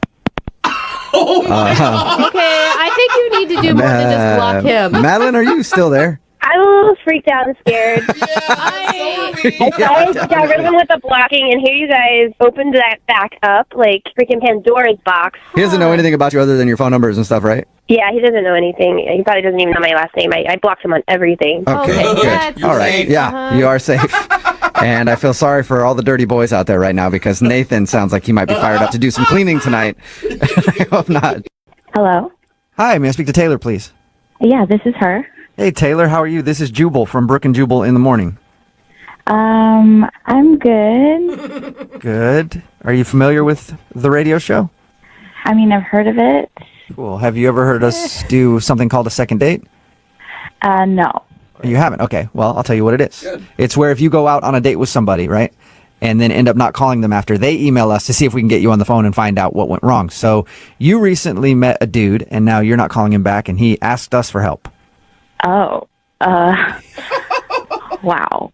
Okay, that's really awkward. I'll say some names to you, and you tell me if they ring a bell. Milt. Have you gone out with a Milt lately? What? No. How about Chester? We haven't talked to Chester or Milt. No Chesters, no Milts. What about a Nick? Yes. That'd be the one. Okay. Surprise! Nick. It would be more shocking, actually, if it was Chester. I know. Nick told us about how he met you at that escape room and shared some drinks with you and thought that he was going to see you again, but now you're not calling him back, and he's wondering why. Oh, wow. This is very weird. The way he painted the picture is that you guys had a delightful time together. Yeah, I guess so. That doesn't sound like a ringing endorsement. Yeah, I suppose it was fine. Was there something that Nick did wrong? No, there's nothing he did. He told us about your friends getting into a fight in the escape room, the boyfriend and girlfriend. Was that the awkward thing that somehow made you not want to go out with him? Oh, he told you about that? Well, he said that a couple of your friends got into an argument, and then the two of you went over to try to help smooth things out. Like you talked to his girlfriend, and he talked to his friend, and then everything was good. That's all he said? Yeah. Yeah, it's just like a really awkward situation. I don't know if I should talk about it. Is it awkward for your friends or for Nick? Mostly for my friends, yeah, Okay. and me. Really? Oh, and you. It was awkward for me. So awkward for everybody, and you know what? Our show specializes in awkward, so I think that you should tell us. I don't know. Well, more importantly than us, how about Nick? Because Nick really wants to know why you're not calling him back. Okay, the thing is, like, I kind of lied to Nick when I was out with him. You lied to him about what? About why our friends were fighting. Well, didn't he know why they were fighting? No, he did not. So why were they fighting? Like, for real, not the lie part. Basically, they were fighting because the guy was texting me, and his girlfriend found out about it. Wait, what? We mean like texting you like he was trying to make you his side piece or something? Like, what do you mean? He was just sending me, like, really flirty texts. Whoa. And when you guys were in the escape room? No, it was before this, and I was like, hey, I told my girlfriend, I was like, your boyfriend is texting me, and she just decided to bring it up in the middle of this escape room. What? Oh my God. I have so many questions, but one is why on earth would you ever agree to go into an escape room with a boyfriend who's hitting on you and his girlfriend? I don't, that's a good question. I don't know. It was Yeah. bad. Looking back on it, it's probably not a good idea. No! Yeah, it was a bad decision. So they were arguing about you. Yeah. But what does that have to do with Nick and why you wouldn't be calling Nick back? I just don't want to get in a relationship where our friends are like arguing and I'm the cause of it. I just want to stay away from all of it. Oh, it sounds like so much good drama, though, doesn't it? Not for me. I'm kidding. Speaking of good drama, Nick is actually on the phone listening to this conversation and wants to talk to you. What? Are you serious? Yeah, I am, unless he's hung up. Nick, are you there? Yeah. Hey, Taylor. Hello. Hey. How's it going? Fine. This is awkward. Yeah, everything's fine. You knew why they were fighting? And it was all because of you? Yeah, pretty much. Yeah. Why did you feel like you had to lie to me? I feel like we had a good time. Like, I just didn't want to involve you more than you already were involved because it was just so weird. And Nick, don't you think that's a positive thing? I mean, for once she was trying to tamp down the drama instead of bring it up. yeah, I guess. It's just still a little suspicious. Yeah. Suspicious? What do you mean suspicious? I don't know. I mean, I don't know how you guys met. Are you guys still texting at all? And, is it still happening? No, we are not texting. No. Snapchatting? I do not. Using that None of the above. Oh, okay. And you were never texting with him, right? You were just a recipient. Yeah, I in no way encouraged him. Well, how can I know that you're telling the truth about all this? My buddy wouldn't just come on to you for no reason. You would have had to have done something or encouraged it. What? Right? Okay, we're talking about Dan. Of course he would. That guy's a pervert. Dan is not a perv. I've known him for 15 years. We've been through a lot together. He can be a little wild, but he's definitely not a pervert in any way, and he's really faithful. Think about it. The girlfriend was yelling at the boyfriend. If the girlfriend thought that Taylor was involved, she would also be yelling at Taylor. Exactly. Thank you. That's not part of a girl code? No. No. It just seems the way it is. Whenever somebody cheats, they always blame the person who their significant other cheated on with. Totally. Their significant other had nothing to do with it. I agree there. She'd probably be yelling at Taylor more than her boyfriend. Dan the pervert or whatever his name is. He's not a pervert. If I showed you some of the things he's been texting me, you would say something different. Oh, really? Eggplant emoji. So let me get this straight. You're saying you've never flirted with him. You've never encouraged him to keep texting you, and you guys have never hooked up or done anything? You're the innocent person in this whole thing? Yes, that is what I'm telling you. And Nick, it sounds like you're trying to pin her down and attack her for causing the drama. It just is. Yeah, I've known Dan for so long. It just seems so weird that this would be happening. Yeah, I don't know. I don't know what to think about it. I am telling you the truth. Your friend is a creep. He's been texting me. His girlfriend got mad. I have nothing to do with it. I want to be completely out of it. I don't want to be involved. Is that why you were so anxious to get out of the escape room?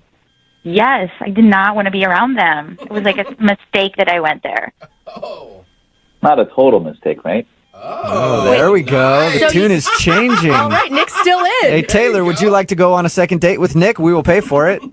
I'm going to have to say no because the situation is just too weird right now, and I need to wait till everything blows over. I don't know what this has to do with you and I. Their problems are their problems, and I think you and I should focus on us and see, what we could be. Because we did have a good time. You can't deny that. I mean, we had a good time. I just can't. It's just too weird right now. Taylor, I know there's all this drama going on between our friends, but I think there's something here, and that should be enough for us to go out again. Yeah. I think that means no. It's just too weird. I just think there could be something here. I mean, really, it sounds like everything just boils down to this other couple fighting. Don't you think that will blow over eventually, and then you guys could go out? I just still have to say no. No for now, right? Yes, no for now. Okay. So there's a chance at some point. Maybe one day. All right. Oh, yay, maybe one I've never been so happy at the end of a second date. Hello? Hi, may I speak to Craig, please? This is he. Craig, how are you, man? This is Jubal from Brooke and Jubal in the morning. I'm sorry, who'd you say this was? This is Jubal from Brooke and Jubal in the morning. It's a radio show. A radio show? Uh-huh. Did I win something? No, not yet. You might have. I'm calling you today because we do a segment on our show. It's called The Second Date. It's where if you go out on a date with somebody and then end up not calling them after, they can email us to get you on the phone to try to figure out what happened. And we got an email about you the other day. Really? Mm-hmm. You been out on any dates recently? No, not in a long time. Okay. You go on a date about 2 years ago? Almost 2 years ago. Maybe. Any dates and times of all of the dates you've been on in the last 3 years, just to make sure we're safe. Are you guys messing with me right now? Because no, I'm not. Well, that part he was kidding about, but we got an email from a girl named Nova. Do you remember Nova? Yeah. You went out with her probably about 2 years ago. Do you have a good memory of who she is? Yeah. Sounds like you don't at all. Sure. You remember her? I remember Nova, yeah, but I mean, we went out on one date and then she kind of ghosted me. Yeah, she told us that, and she feels bad about that. She's actually thought about you a lot since then, and so she emailed us to see if we could get a hold of you and ask if you'd go out with her again. So, let me get this straight. She emailed you, and now you guys are calling me on her behalf 2 years after we went on our date. Yeah. To ask me out on a date. Yes. A lot can happen in 2 years. You're not, I mean, you said you haven't been on a date in a while, so you're not like, you don't have a girlfriend or anything now, do you? Actually, no, not right now. Okay. So that's good timing. I'm just kind of curious as to, like, why she's calling me now. Because, like, I tried calling her. Were you mad after she ghosted you? Yeah, I mean, I wasn't happy about it. I thought we had a good time. What she told us is that she just wasn't ready for a relationship, and I mean, I think that maybe it scared her almost a little bit, like that there was potential between you guys. Okay, so it seems a little weird to call somebody up after 2 years. Like, yeah, she thought about me after all that time. It just doesn't. It proves that she's been thinking about you a lot. Yeah. You know what, Craig? Why don't I just let her tell it? Because she's actually on the other line listening and wants to talk to you. Good idea. Are you serious? Yep. Hey, Craig, it's a blast from the past. Nova is on the other line. Nova, are you still there? Yeah. Yep. Hi, Craig. Hey. How are you? I'm okay. How are you? I've been good. I heard you're single now. That's cool. Can I ask, like, why you blew me off in the first place? I know that back then I didn't do the right thing. I really liked you, and I could feel that you really liked me too, and I just felt like I wasn't in a place in my life to give what the relationship could have deserved. Right. I know that I should have at least said something to you, but I just didn't know what to say, and, it was the wrong thing, and I'm sorry. And I was hoping that you would go out with me again. So you didn't feel like it back then, but now you do feel like it. Right.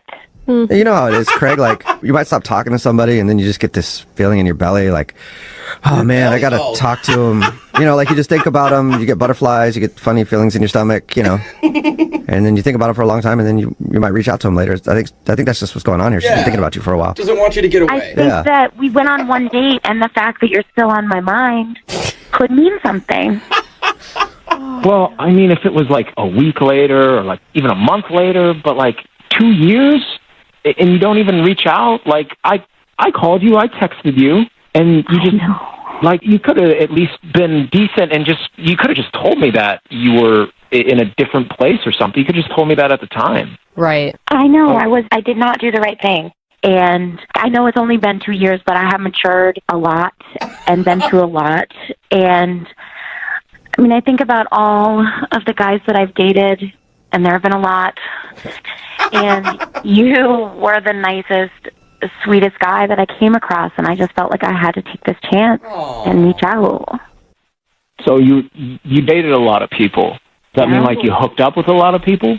Wait, is that a bad thing, Craig? I mean, you guys weren't dating.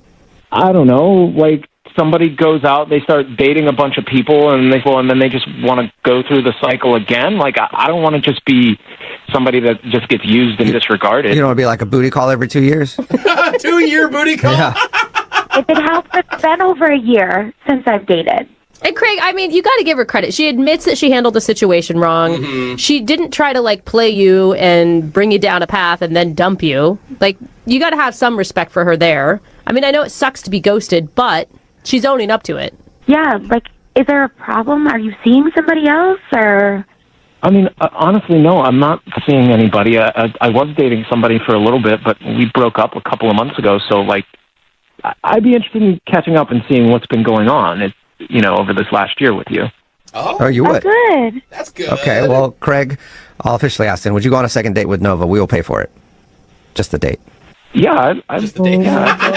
Oh, yay. I mean, yeah, we did have a connection that night, I felt, so I would be interested in seeing you again and see if it's still there. Who knows? Maybe this one could end up like your last one back at your place. Yeah. Yeah. Wait, hang on a sec. I never told you guys that she ended up coming back to my place. Did she tell you that? Yeah, she told us that. She said that, like you guys hooked up the time you went out. And it was so good, it stuck with her all this time. Yeah, I mean, did your number change or something? Like, you want to text me or call me and we, like, figure it all out? Yeah, I have your number. I gave it to the radio station. Oh, right, duh. All right, sweet. Well, oh my God. We did it. Congratulations, Nova. You got your second date. Craig, I think it'll be cool for you guys to reconnect, Good luck. Oh my gosh, and you guys have to give us an update of how it goes. Please, God, yes. We will. Okay. All right, Craig. Well, thank you for your time, man. I appreciate you talking to us, and good luck on your date. Yeah, have fun. Thanks. All right. Bye. See you. Okay, Nova. Oh, my God. Shut You're up, in there. it's You got your happening. date. We did it. Now, you have to promise us that you'll give us an update if you tell get us how you did his it. DNA and get a paternity test done, okay? I will. All right. This is Seriously, you have. If I see you on Maury Povich before this show, I'm going to be so mad. Oh, my I would never. Hello. Hi, may I speak to Austin, please? Yeah, speaking. Austin, how are you, man? This is Jubal from Brooke and Jubal in the Morning, the radio show. Brooke and what? Brooke and Jubal in the Morning. It's a morning radio show. Okay. I kind of don't listen to the radio, so I've never heard of you guys. Sorry. But No, it's all good, man. I'm calling you today, though, because we actually got an email into our show about you. what? Yeah. Weird, I know. It's a segment we do on our show. It's called The Second Date. That's where if you go out on a date with somebody and then end up blowing them off, they can email us and we'll get that person on the phone and hopefully find out why they're not calling them back. And you recently met a woman named Olivia. Oh. Yeah? Yes. Yeah? Okay, wait a minute. She emailed you about me and her? Yeah. Yeah. She told us about how you came over to work on her house because you do landscaping, right? Yeah, but... Yeah, apparently you do more than that. Yeah, we Full heard, service. We heard you are hot. Yeah. Look, but like, why would she call the radio show? I don't know, because she wants to see you again. Yeah. She said she really enjoyed your initial experience with her when you came over to work on her house, and then she said she liked hanging out with you at the bar, but you just disappeared, and she hasn't heard from you. I mean, yeah, but I just don't get why she would want to make this business public. She needs our I don't think that she's ashamed by any of it. Okay, no. That's not what I mean. What do you mean? I mean, I just don't know why she would want that out there. But all right. Sounds like it was fun. I mean, it was until we were at the bar later on, and we were shooting some pool, and I went to go get some another round of drinks, and this guy comes up to me. Never seen this guy before in my life. Okay. But he bows up on me, and he says, "I know you slept with my wife." Wait, what? Wife? Yeah, exactly. I'm like, what? I don't know what you're talking about. This guy says that he followed her to the bar from the house, saw her hanging out with me, knew that something had happened. Whoa. And, like, I was, like, I was questioning it. Like, is this guy messing with me? So I asked him some questions. I asked him a little bit about the house. He knew everything about the house. He knew everything about the lawn. No. And Wow. But that's... So That is you really think weird. Olivia is married? Yeah. So why would she call us? I now have the same questions that you do. Yeah, why would she want this out there? What the? And that's what I'm saying. I have no idea why she would want this out in public unless she, I don't know. But there's got to be more to the story because she would have seen, I mean, if she is in fact married, I don't know for sure that I even believe that yet. If she is married, she would have seen her husband at the bar talking to you. Thing is, the pool is in its own area in the bar, so it's like in another room, so she might not have actually seen him. That would be so weird for him to just approach you and not approach her. Like, what kind of self-control do you have to have? I don't know. Maybe he did, but he was basically just talking to me, and he threatened me. He basically said, you're not seeing her anymore. You're not talking to her. What? He basically said that I couldn't landscape at the place anymore. Oh damn! You lost a client too.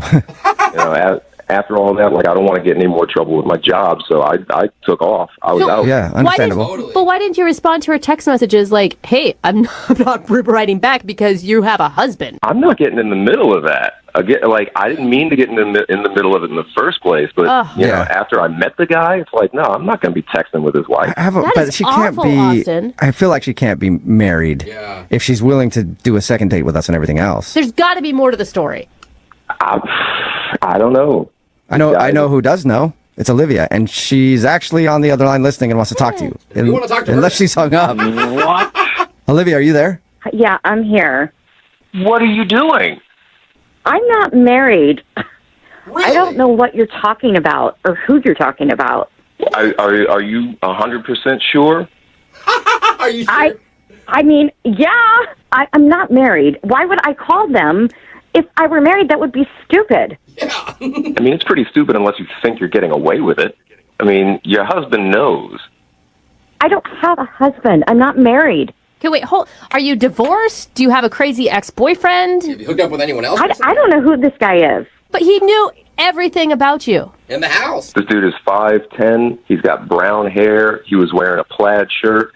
He's got a tattoo on the forearm. Does it say Olivia?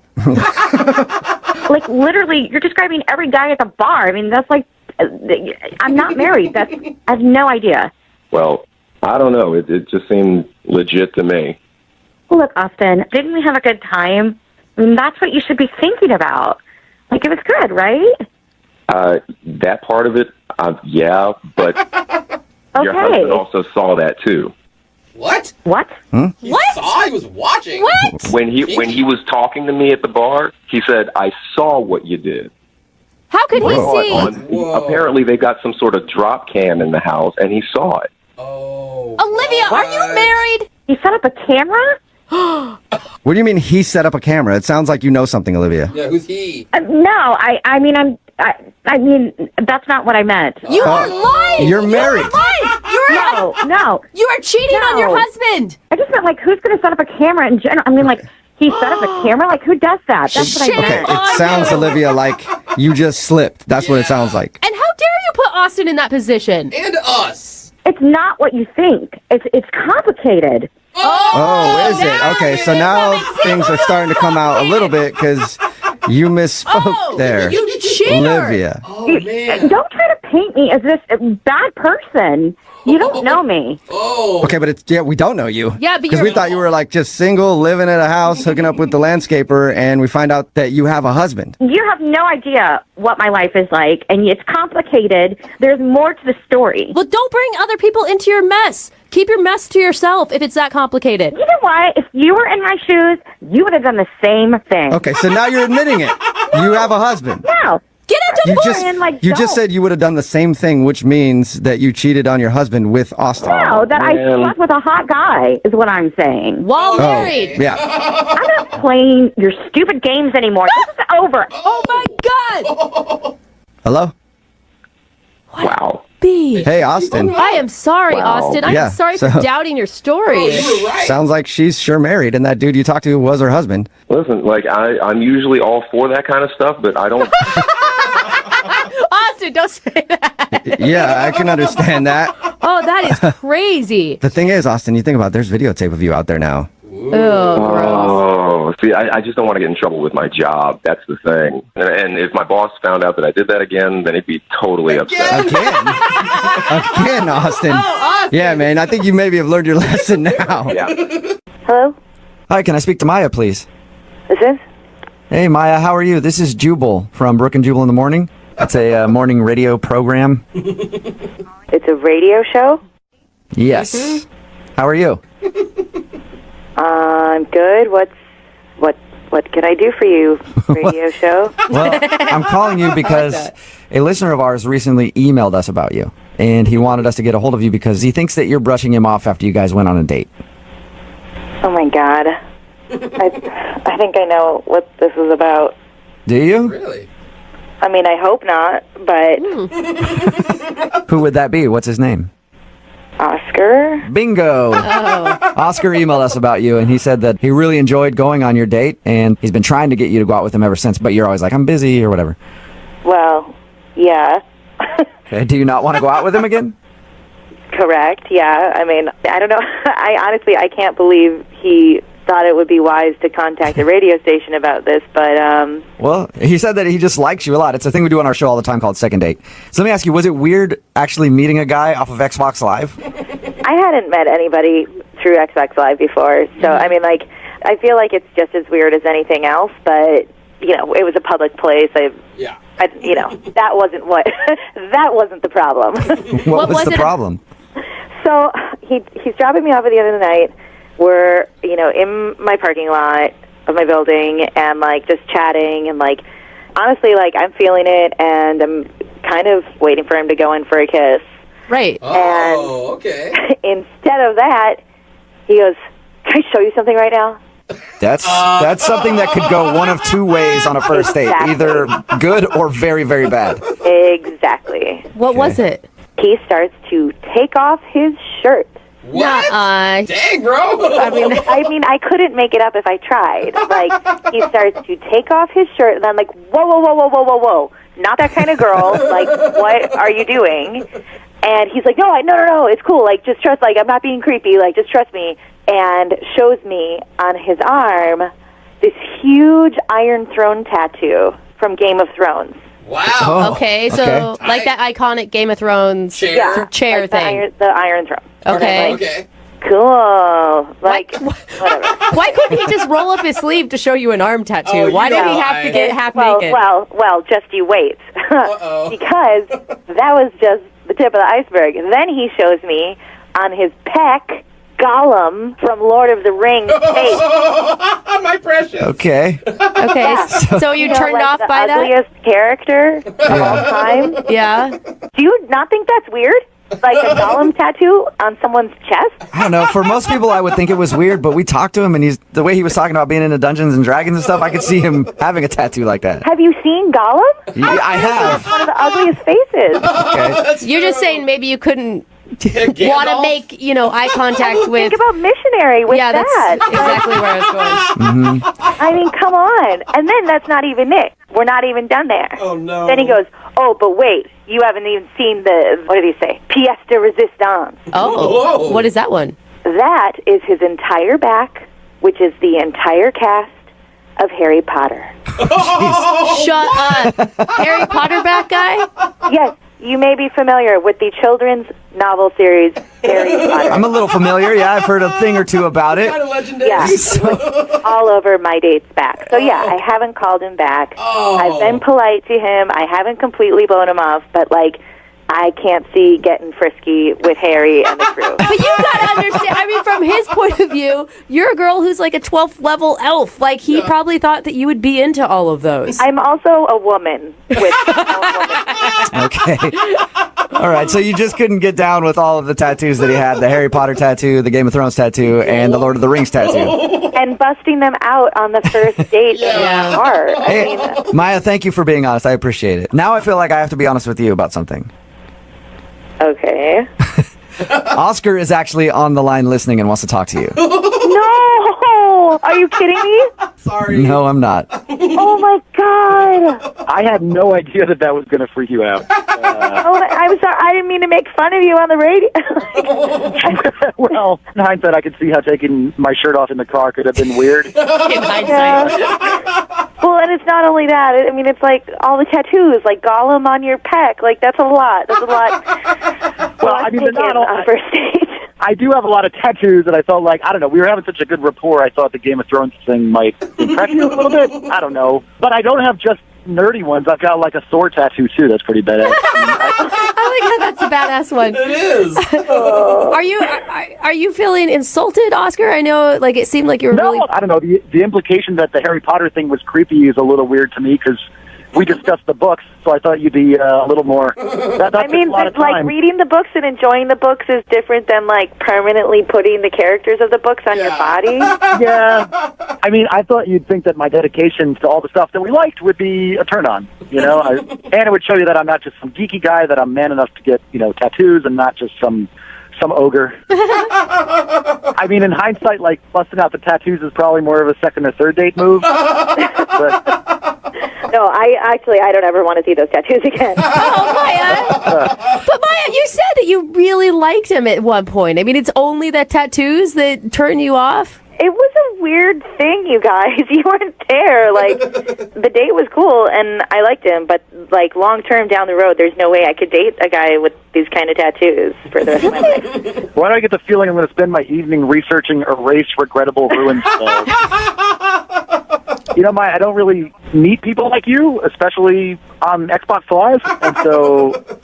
I mean, if I got rid of the Gollum one, would that be, Are you actually thinking would that make a difference to you, or I mean, I really, like, we only went out one time, and I don't think you should change who you are for that. Okay. I appreciate the thought, but, like, I mean, I'm sure you're going to find the girl who loves Oh, man. All right, I know what that means. All right. Are you sure, Maya? Hey, Maya, we'll pay for a second date if you go out with him again. We won't pay for the tattoo removal, though. I mean, I think we could probably be great friends. I mean, we really did have a great time, and, like, I'd hang out again. Friend zone, no. Yeah. Oh, my God. Well, Oscar. Hey, Oscar, it's not a successful second date for you, man. I'm sorry. I think I'm going to just pick up my staff and go home. Yeah, you should. Today's second date update is proof that you should be very careful when taking advice from dating blogs. Yes. Because you never know who's writing them. For example, I've got 3 right now. What? All under different aliases. No. That's frightening. And Brett, who's on the phone for a second date update today, got some advice from a dating blog on how to connect with somebody physically on your first date without coming off like a creep. And he thinks he came off like a creep, which is interesting because I want to see where he got his information from. Brett, was the dating blog that you read by somebody named Lady Mariah? I don't think so. Okay. Well, what could it have been? Lady Beyonce? And why are Definitely not. Okay. Last one. Hot blogging mama. No. No? Okay. You didn't go with Lady Gaga on the last one? I thought that was just a softball for No, that's my blogging mama blog. It's a good one. Okay, yeah. Okay. But, yeah, apparently it wasn't one of mine, Brett, so I didn't steer you in the wrong direction. But either way, you think the fact that you were really kind of focused on trying to get some touching started on your first date might be the reason you're not getting a call back from, what's her name again? Jenica. Jenica. Okay, we'll give her a call right now and see if we can find out why. Any last thoughts before we do that? Yeah, no, I would really just love another date with Jenica where, I'm not going to be so in my head about the touching part. Yeah. I probably wouldn't tell her that because if you didn't creep her out on the date, you probably will after. Like, I was just thinking about touching you the whole time. Good point. All right, well, I'll dial her number right now, see if we can get her on the phone. Here we go.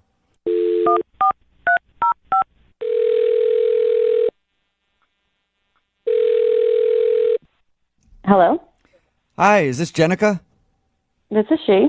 Hey, Jenica, how are you? My name is Jubal from Brooke and Jubal in the Morning. What?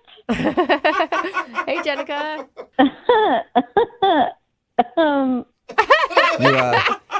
You're obviously familiar with the show. No. No, you're not? It sounded like you were. Sounded like we were all friends. Yeah, no, I don't know who you people are. Oh, okay, well, so you're just an easy one to please, Yeah. apparently. Yeah. anytime you get a call from somebody you don't recognize, you kind of laugh and are like, "Oh, hey, you! Thanks for calling." I bet it's genius.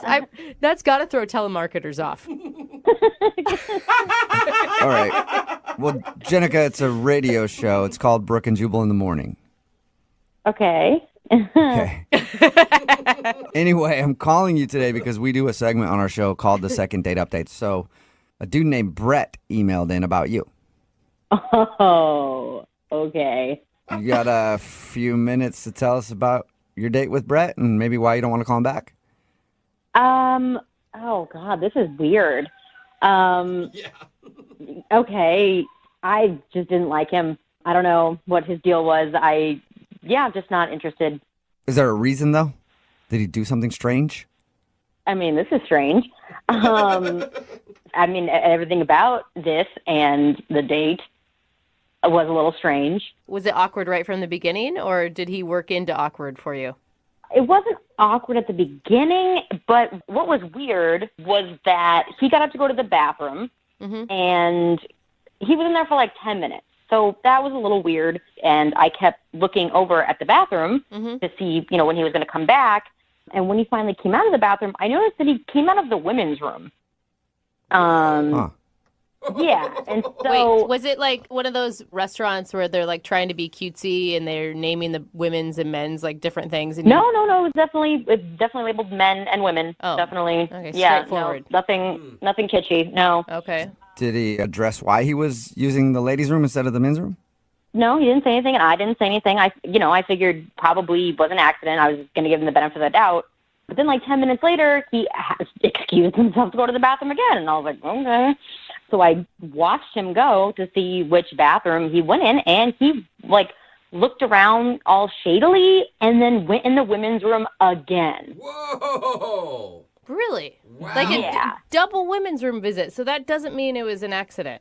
Yeah, and the fact that he was kind of sketchily looking around before he went into the women's room made it extra creepy. But is it creepy? Or, I mean, was it a single stall or are we talking a multi-stall bathroom? Because if it's a single stall, I don't know that it's creepy. Oh, it was a multi-stall bathroom. Okay. That is weird. I'm shocked that nobody walked in on him and caught him in there. He's either lucky or unfortunate. I don't know, depending on what he was going for. That's a very good point, Jenica. We talked to him about your date, and he didn't mention that. So I was texting my friend about it, being like, oh my God, this guy that I'm on a date with just went in the women's room twice. And while I was mid-texting her, he had come back, and he scared me. He grabbed me and was like, it's me! Surprise! Oh my God. Sounds like a fun date to me. Yeah. Wow. Yeah. So I don't know. He was just giving me serial killer vibes. I don't know. Okay. Who goes in the women's room and then comes out and scares your date? That's super weird. He did tell us that you hugged him at the end though. Well, I mean, he paid for dinner. I felt like it was the least I could do. Yeah, and you just want to get out of there as quickly as possible. So it's like, yeah, sure, Yeah. I'll hug you real quick, and then I'll never talk to you again. Yeah. If you guys talk to him, I don't know. I proceed with caution because Yeah. he seems like kind of a creep. Well, we did talk to him, and also he's listening on the other line and wants to talk to you. Hey, Jenica. Oh, my God. Jenica, I know it sounds weird, but I can totally explain this. Okay, really? Tell me. It's actually not a weird thing. I know, several other people who do this. See, I don't know anybody who does that. And there are plenty of males in my life. I feel like somebody would have said this along the way. I don't know how you know hordes of people that do this. Not to mention, Jenica, I mean, you're a woman, I'm a woman, and I've never run into men in our restroom. Right. Well, let me just be clear. I always make sure to look to make sure that there's not anyone in the restroom, and that's why I was looking around, because if there was, I would have definitely not used the women's restroom. Okay. Then how do you stop someone from walking in? Exactly. Well, I mean, if someone would have walked in, I would have left immediately. Well, that can really ruin things when you're going to the bathroom. Why do you do this, Brett? Women's restrooms are so much nicer than men's restrooms. They smell better. They are often bigger. Sometimes there's a couch in there. Ooh, really? Yeah, but if you're a dude hanging out on the women's bathroom couch, that's not good. No. I'm not hanging out. I'm just trying to paint you a picture of how nice they are in comparison to the hellhole that is the men's room, where it's cleaned, twice a year. and there's like pee everywhere, and they stink. So shouldn't your mission So be I to really like recommend? No, but seriously, I really recommend like guys out there to try this out. Because stay away from our bathrooms, Brett? And here's the thing: make your mission like I don't know, banding together with your bros to make your own restroom cleaner. You know what? I just think he's making this up. I think that I caught him doing something weird, and he's just making up this whole thing to make it seem like it's normal that he uses the women's restroom. No. I'm not making this up. This is something that I do, and I don't think it's that weird. I bet you know people in your life who do this too, and there's so much shame around it. Clearly. There's so much shame about using the wrong bathroom. This is just getting weirder and weirder. Okay, but Jenica, look, I'm not some creep who just like hangs out inside of women's restrooms. I'm a normal guy who uses them on occasion, and that's what I was doing that evening. And I'm sorry you got the wrong impression, but I thought we had a really good time and really good conversation, and I would love to get the chance to see you again. Maybe I could look past the women's restroom thing, but then you came out and scared me, and I was like, this is just extra super weird. Okay. I can explain that too. Oh, a lot of explaining. Be angry at this blog that I read that told me to do that. Don't be mad at me. I mean, be angry at the internet. Don't be mad at me. Wait. You read a blog that told you to scare your date? No. It said that initiating physical contact on the first date is a good step. Oh my God. And so but like you do that naturally, not by scaring someone. Like we're not 12.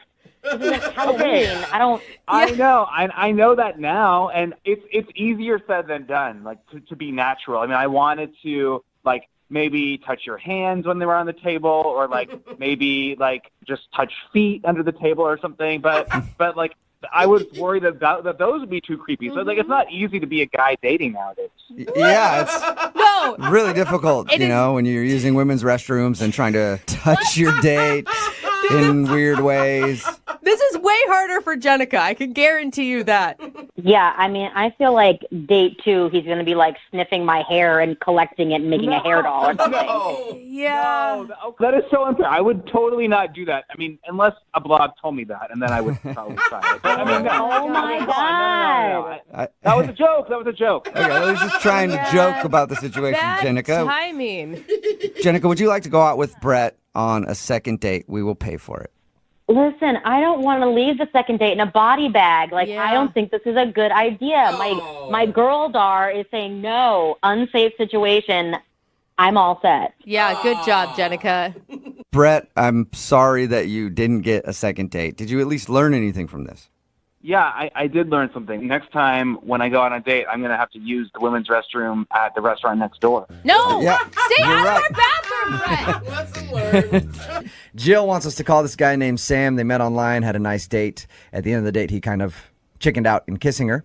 But they made plans to go out again, and he's been blowing her off constantly, just rescheduling the date. He hasn't actually said he doesn't want to see her again. So we're going to give him a call, see if we can get him on the phone, and ask if he's legitimately busy and has to switch the date every time, because he's switching now 5 times. Is that right, Joe? Yeah, 5. He switched your date 5 times. So we're going to see if he's actually busy or if he really is just blowing her off. And if he is legitimately busy, you want us to try to nail down a date so you guys can actually go out? Actually, I just want to find out where he is right now, and then I'll just meet him right now. That's even a better idea. Like, if we get him on the phone, he's like, no, I'm really busy. I just, dude, stay where you are. I'm going to get her car to come meet you right now. I like your plan a lot. Okay, I'm going to call him right now, see if we can get him on the phone. Mm-hmm.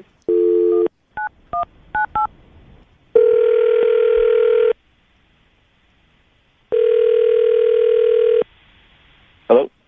Hey, is Sam there? Yeah, this is he. Sam, how are you? This is Jubal from Brooke and Jubal in the morning. Okay, hey. Are you familiar with our show at all? I mean, kind of. Okay. Well, I'm calling you because I have something to ask you about. You recently went out with a girl named Jill, who listens to our show. Yeah, I did. Okay, and How'd you guys- Jill emailed us and told us a little bit about meeting you, told us about your date, said that she liked you a lot. She says that you guys have tried to schedule meetings to go out again, and every single time the date comes up, you switch it for a couple days. Like, you've blown her off 5 times now, and she's wondering if you actually really want to go out again or if you are not into her and you're just afraid to tell her that. No, I'm not blowing her off. I've texted her. Okay. I'm just busy. I'm really busy. That was her worry because she told us that you've texted her and you've like changed the date every single time that you guys are supposed to go out. Yeah, I mean, I work. I'm busy. I mean, she's a nice girl. She's great. But I just have a lot to do right now. But you can see how she'd think that you're blowing her off, right? Are you really that busy? Yes, I'm busy, guys. I mean, why are you questioning like I'm lying? I'm not. Well, I don't know. Just because, Sam, I don't mean, I've been in the situation before where, I've either done that to somebody or somebody has done that to me, and you feel like, man, they just don't want to see me again. So Jill emailed us to call you and ask if you didn't want to see her again. So you do want to see Jill again? Yes, of course. I mean, she's great. She's pretty. She's awesome. I'm busy right now. We have to find the time. What are you so busy with? I know you work, but 5 times is a lot. Are you just kind of nervous around her? It's understandable if you are. I mean, I'm kind of like uncomfortable about this, so I can tell you guys what's going on if you promise you just kind of like stop questioning me about it, writing me about it, because it's making me a little awkward. For sure, man. Like, I just want to let Jill know that you actually like her so we can get you guys in the same place at the same time, like you've been trying to do. Just, you can let her, maybe it'll help if you let her know that I do want to see her again. It's just there's a reason why I'm taking it slow. It's because I did get out of a relationship a couple months back, split from my ex, and she emailed me, and she told me the reason why she broke up with me is because she said I was a bad kisser. Oh, all right. That sucks. So you got broken up with because you're a bad kisser, and that's why you are scared to kiss Jill. Yes. You know that can't be a real reason and that your ex is just trying to hurt your feelings, right? I mean, she seemed pretty specific in the email, so I don't, Yeah, that would suck. Like, somebody can say they don't like your personality, but then to be like, oh, you're a terrible kisser so bad that I couldn't stay with you. That's got to, like, stick with you for a little while. It does. And that's why I'm trying to get better at it. That's what I'm doing right now is trying to get better at it. You're trying to get better? Kissing your hand a lot? What do you mean you're trying to get better at it? There's this school that helps you with that. It's a kissing school. No. Are you being real? Yes, that's why I've been kind of pushing the dates back because I've been busy going to school. They have, like, workshops. You're kidding me. Wait, you're paying? Sam, you're going to a kissing school? Yeah, and this is why, that's why I'm uncomfortable about it. It's like I tell people, if I tell somebody, they're not going to believe me or they think it's a joke or something. It's like, no, it's real. That's awesome. This really exists. It's not like you're meeting somebody in the back alley, right? No. This is a legit, real school. It cost me $375 to sign up. Oh my God. And, they offer you workshops and there's one-on-one lessons and all that. And it takes a little bit of time. And once I'm done, that's when I'll call Jill and we'll go back out. Man, hey, Sam, good for you, man. Yeah. Like, hey, you know what? Thank you for sharing that with us. I appreciate it. I know, like you said, you feel embarrassed about that. But if you feel like you were a bad kisser and you didn't want to kiss her, I would think that a girl would be flattered by the fact that you just paid $375 to go get classes to learn how to kiss her right. Yeah, honestly, that's what I'm hoping for. So, I mean, if you guys can tell her I want to see her again, I definitely told her. But if maybe you can kind of back me up, that would be great. Sam, you know what? Why don't you just tell her because she's actually on the phone listening? Wait, what? Jill just listened to our conversation. Oh, I had no idea that was the reason. What's going on here? It's called a second date update. We do it on our show where we call somebody who went on a date with one of our listeners and they think they're being blown off, and we ask them what happened. We have that person listen on the other line to see if we can get an answer. And Jill just heard you say that you're going to a kissing school, so hopefully you can kiss her better if you guys ever go out again.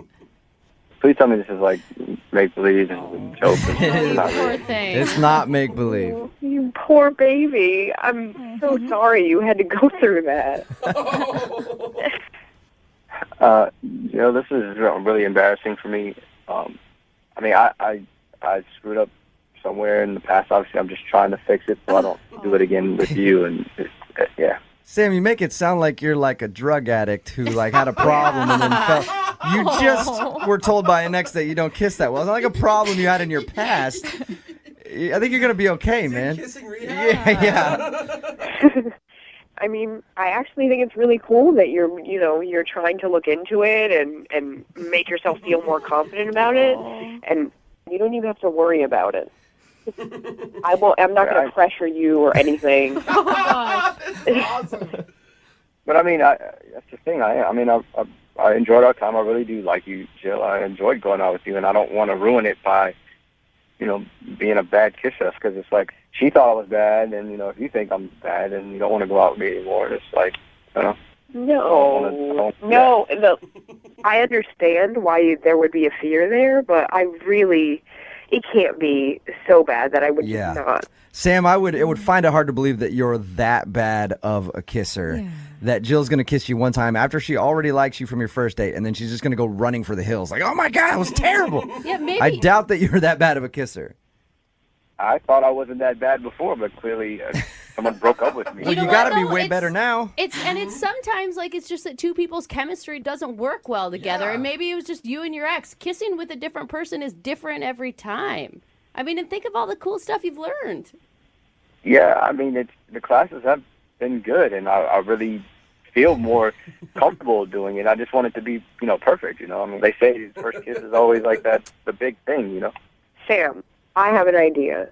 Why don't you save the rest of your $375 and we just go out on dates and then we can practice? All right. Oh, that's a good idea, Jill. Sam, would you like to go out with Jill again on a second date? We will pay for it. Of course. I mean, yeah, absolutely. Okay. But and before your classes are done at the kissing school, I want you guys to go out soon. Okay, yeah, I can do that. I mean, I would rather practice with her than spend money. Yeah, there you go. Extra credit, Sam. So you'll go out with Jill again. Absolutely, I want to. Jill, I'm assuming you want to be his kissing coach from this point on. Oh, of course. All right, well, congratulations then, you guys. Jill, you got your second date. We'll send you guys out again. Woo. Yay. All right. And if before you guys get more intimate and he suddenly disappears, he's like, I was going to a sex school trying to figure out how I would not recommend another date after that, okay? I'm excited about this next half of the second date update. Oh, no. Mostly because this will be the first time I've talked to an Englishman since I did that phone tap on that guy. Oh, yeah. So good. Still probably one of my favorite phone taps all time. If you haven't heard it, you can find it on our website, moving925.com. We've got Jackie on the phone with us now. Jackie told us about a guy that she met at a bar while she was out with friends, an Englishman. He's in town for a semester teaching at one of the local universities. And they spent a lovely night together, and she wants to spend a few more lovely nights together before he goes back to Englandville. Yeah. Jackie, I'm all in support of a hookup if that's what your goal is, but it sounds like you called him 5 times. Well, yeah, so part of why I called him 5 times is because, I didn't know what his phone was doing. Do you know what I mean? I get it. It's totally bananas that I called him 3 times in a row. But I was like, oh my God, is his phone? I don't know.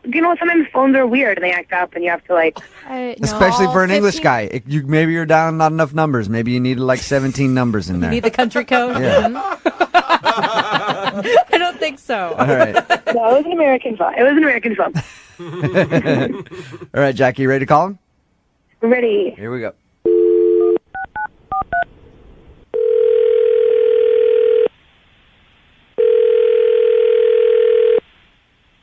Hello. Hi, can I speak to George, please? George speaking. Hey, George, this is Jubal from Brooke and Jubal in the Morning. I'm moving 92.5. How are you? All right. Listen, we host a local morning show in town here in Seattle. I'm sure you probably have heard of us. I know we're big across the pond. No, sorry, never heard of you. No? Okay. Well, we have a local morning show here, and you went out with a girl on a date who's a friend of mine. And she's been trying to get a hold of you because she'd love to see you again, but you're not answering her phone calls. So she asked me to call you for her. All right. I see. What was her name? Her name was Jackie. You met her at a bar a little while ago? Yes. Yes, Jackie. Mm-hmm. Well, she's just curious why you don't want to see her again, or if you do want to see her again. I do want to see her again. I've just been very busy. I mean, we had a wonderful night that night. I saw her across the bar, and she was lovely, and we got on quite well. I actually liked her. It's been hard to answer this line. So there's no other reason why you're not calling her back. You've just been busy. Yes, teaching possibly during the day, and then if not, then it's just very hard to get social. Hey, George. Oh, that's... I need to be honest with you. Yep. We're a show that does our homework. Mm-hmm. Yes. And before we call anybody, we try to find out as much as we can about them. Right. Okay. That's why my producer Boyd, looked up all your information, checked around at the university that you claim to be working at. Oh, no. And found no record of an English guy with your name being employed there for the semester. George! What?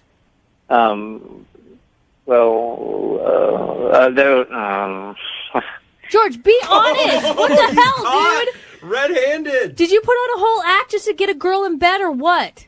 Okay, listen. All right, my name's not George. I knew it! You sounded too much like a character from Clue and not enough like a real English person.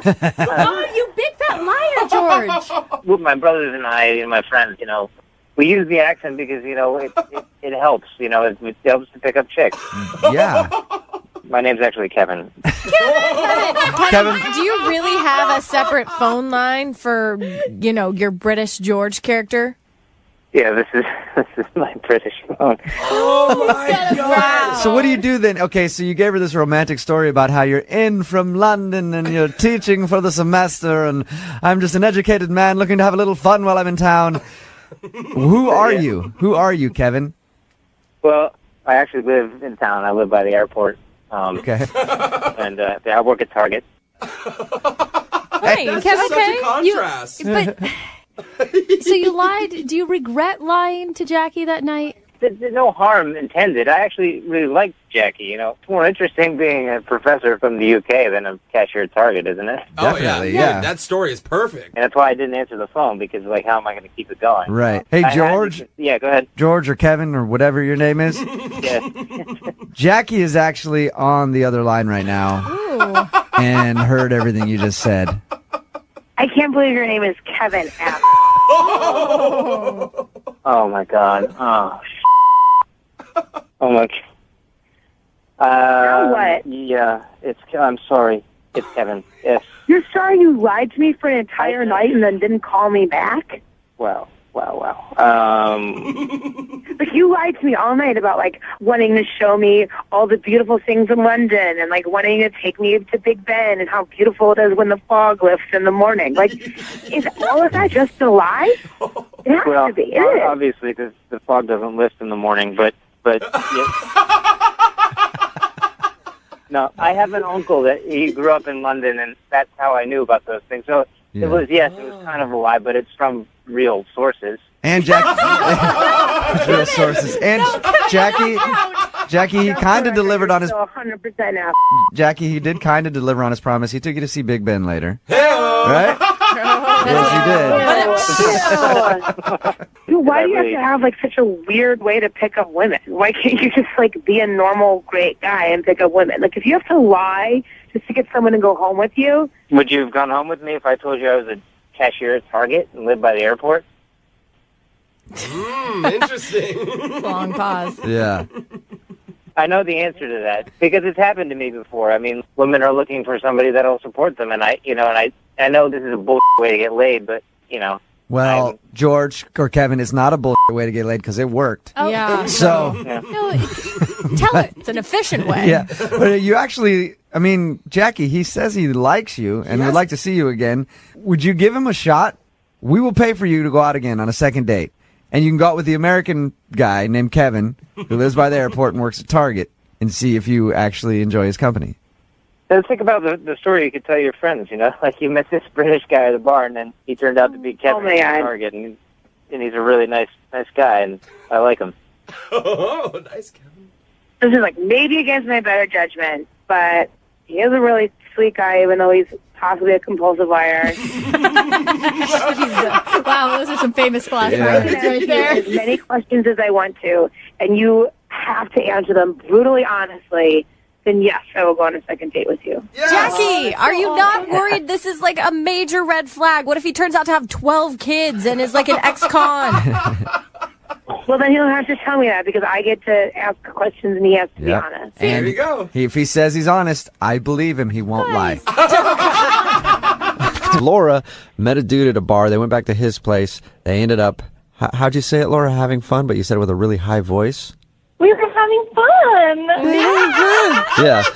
So they had a bunch of fun, and then she was woken up in the morning by that song right there on his phone as an alarm, I guess, and it kept going off. She tried to turn off the alarm, and at one point, he seemed to be still asleep, but he woke up, knocked her hand away from the phone, and then went back to sleep. And she hasn't heard a word from him since. Laura, are you sure you want to call this guy? I just think like one-night stands, one-night hookups that don't call you back and don't wake up in the morning to say goodbye are usually probably not very promising. I hear what you're saying, Brooke, but we had a great time. I mean, we really connected. I just think that he was maybe really hungover and doesn't really know what he did. And so I'd like to, get to the bottom of this.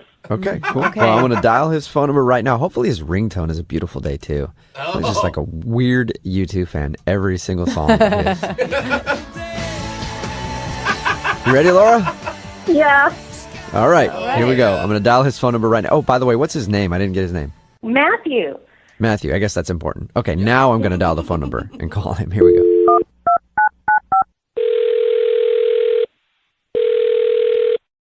Hello? Hi, may I speak to Matthew? Is this Matthew? Hey, Matthew, how are you, man? Sounds like I just woke you up. I'm sorry, but this is Jubal from Brooke and Jubal in the Morning. It's a radio show. Yeah? Yeah. Are you, did I wake you up? Yeah. Hang on a second. Hang on. Yeah, just hang Matthew? on a second. Okay. Yeah, what's We're up? on hold. Yeah, you all right? Everything good? Yeah, Can I was talk to you just for a getting a swig of Red Bull. I was sitting by my bed, yeah. Oh, all right. Oh, gross, Perfect. man. Glad to see you're waking up. Oh. Okay. What is this? My name is Jubal from Brooke and Jubal in the Morning. We do a segment on our show called The Second Date. And recently, you spent the night with a girl named Laura. Oh, yeah, okay, all right. Uh-huh. Yeah, what about it? So Laura is kind of wondering why you're not calling her back after you guys hooked up, because she would like to see you again. She told us about how you guys met, and then she told us how she woke up in the morning, and I guess the alarm was going off on your phone, and you hid her hand away from your phone and went back to sleep. I don't know if you know that or not. Wow, she told you that? Uh-huh. Yeah. Can I just ask you, because this is what I think. I think that you were faking sleeping so you didn't have to talk to her in the morning.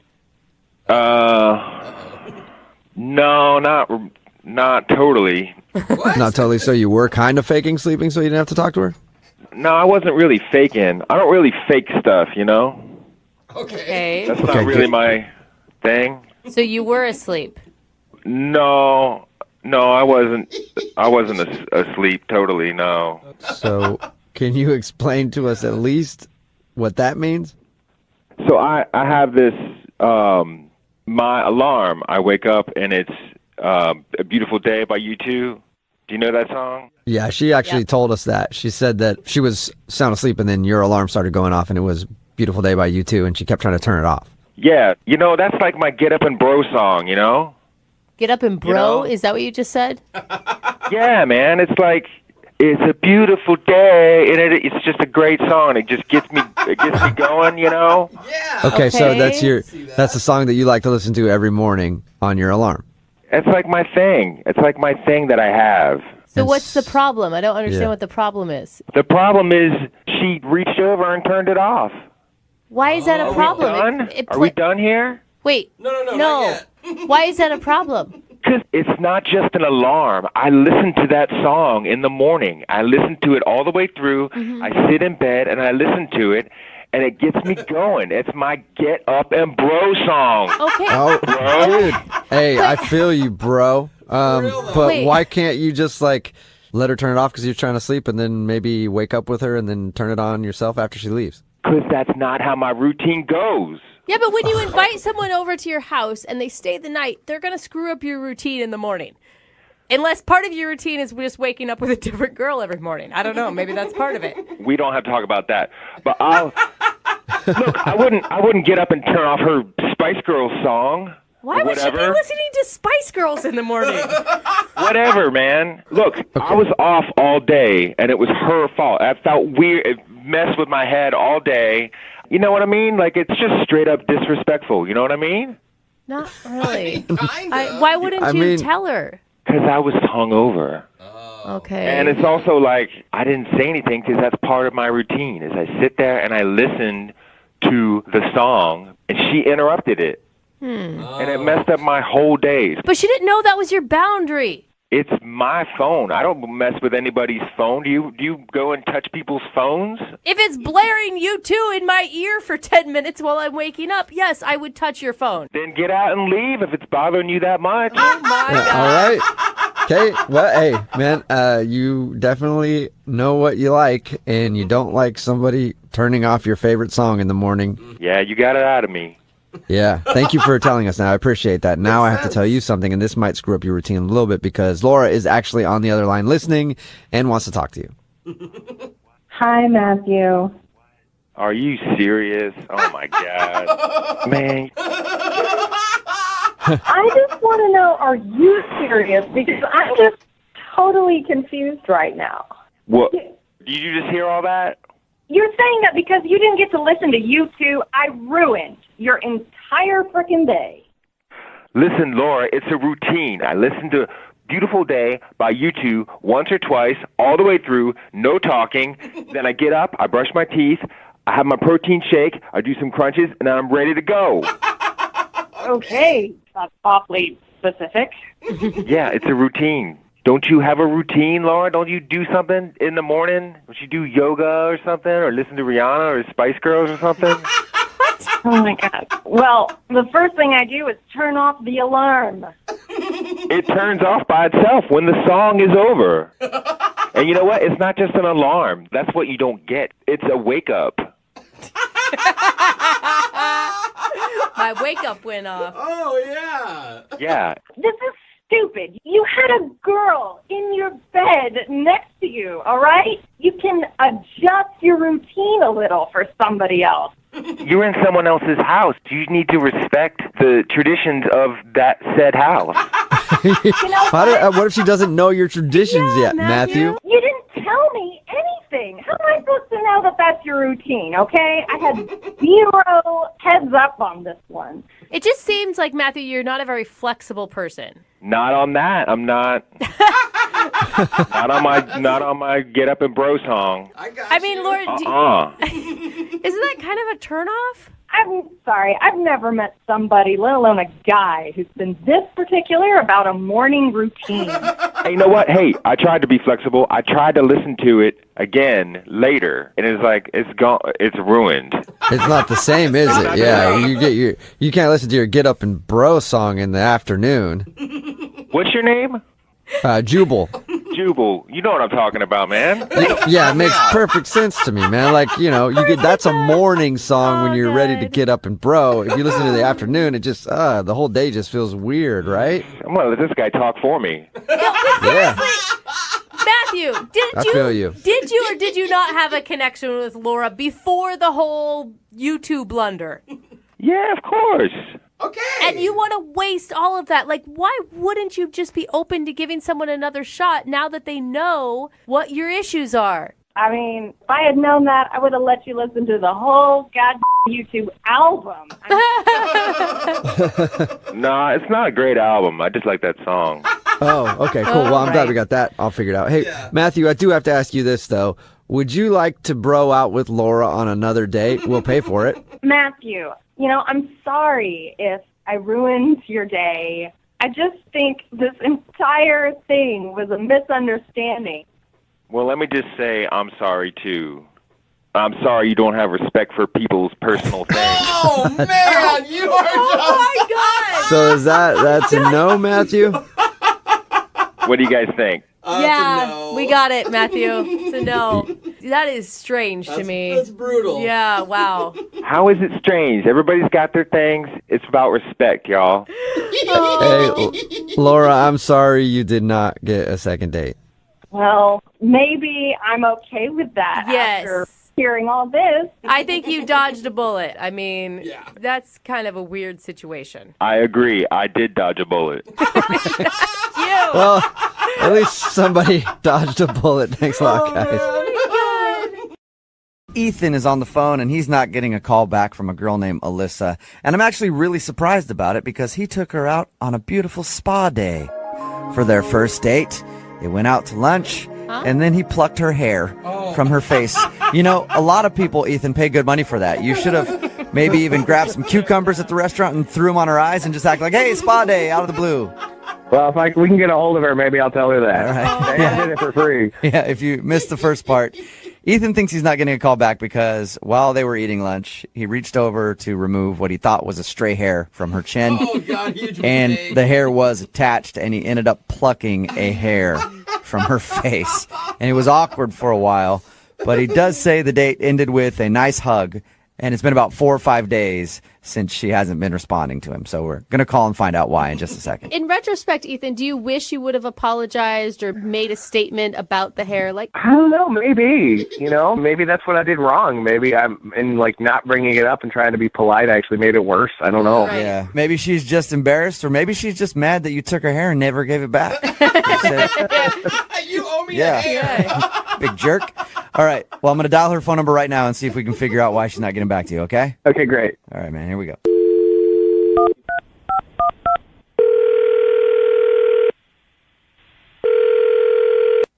Hello? Hi. May I speak to Alyssa, please? This is she. Hey, what's up, Alyssa? How are you? This is Jubal from Brooke and Jubal in the morning. I'm good. I'm sorry, who is this? Jubal from Brooke and Jubal in the morning, the radio show? You're from a radio show? I don't understand why you're calling me. Yes, I am from a radio show. It's called Brooke and Jubal in the morning, and I'm calling you today because we got an email from one of our listeners about you. What? Yeah, can you think of any reason somebody would email our show to get a hold of you? Did they nominate me for like a makeover or something? dude, that'd be sweet. No. I wish that was the case Yeah. for you. We don't really do stuff like that, so Yeah. no makeover. I'm sorry. I don't understand. Why would someone email you about me then? Because you guys went out on a date, and now you're not calling him back. What? Yeah, equally Yeah, his- exciting, right? His name is Ethan. Oh my God. Do you remember going out on a date with Ethan? Yeah, that I do. I totally remember that. Okay. Well, Ethan emailed us because he said he really enjoyed going out with you, but ever since your date, he's been trying to call you, and now you're not responding to anything, so he was wondering why. I don't want to see him. Is it because he plucked a hair out of your chin? We just went straight for it, did we? He told you that? Yeah, he did. He said that's the reason he thinks you're not calling him back is because he plucked one of your hairs on the date. Oh my goodness, no. That's so embarrassing. Don't be embarrassed. We all get a stray hair from now and again. I guess so, but why would he tell a radio station this and email you about it? Well, it was a big event for him. He emailed us because he wants to get a hold of you, and we asked him why he thinks you wouldn't want to see him again, and that was the only thing he could come up with because he said you guys had a really good time other than that.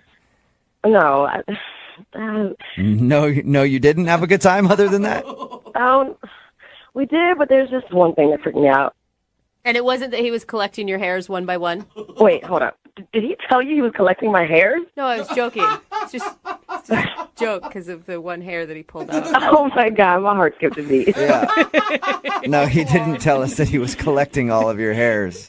He just thinks that's the one reason you don't want to see him.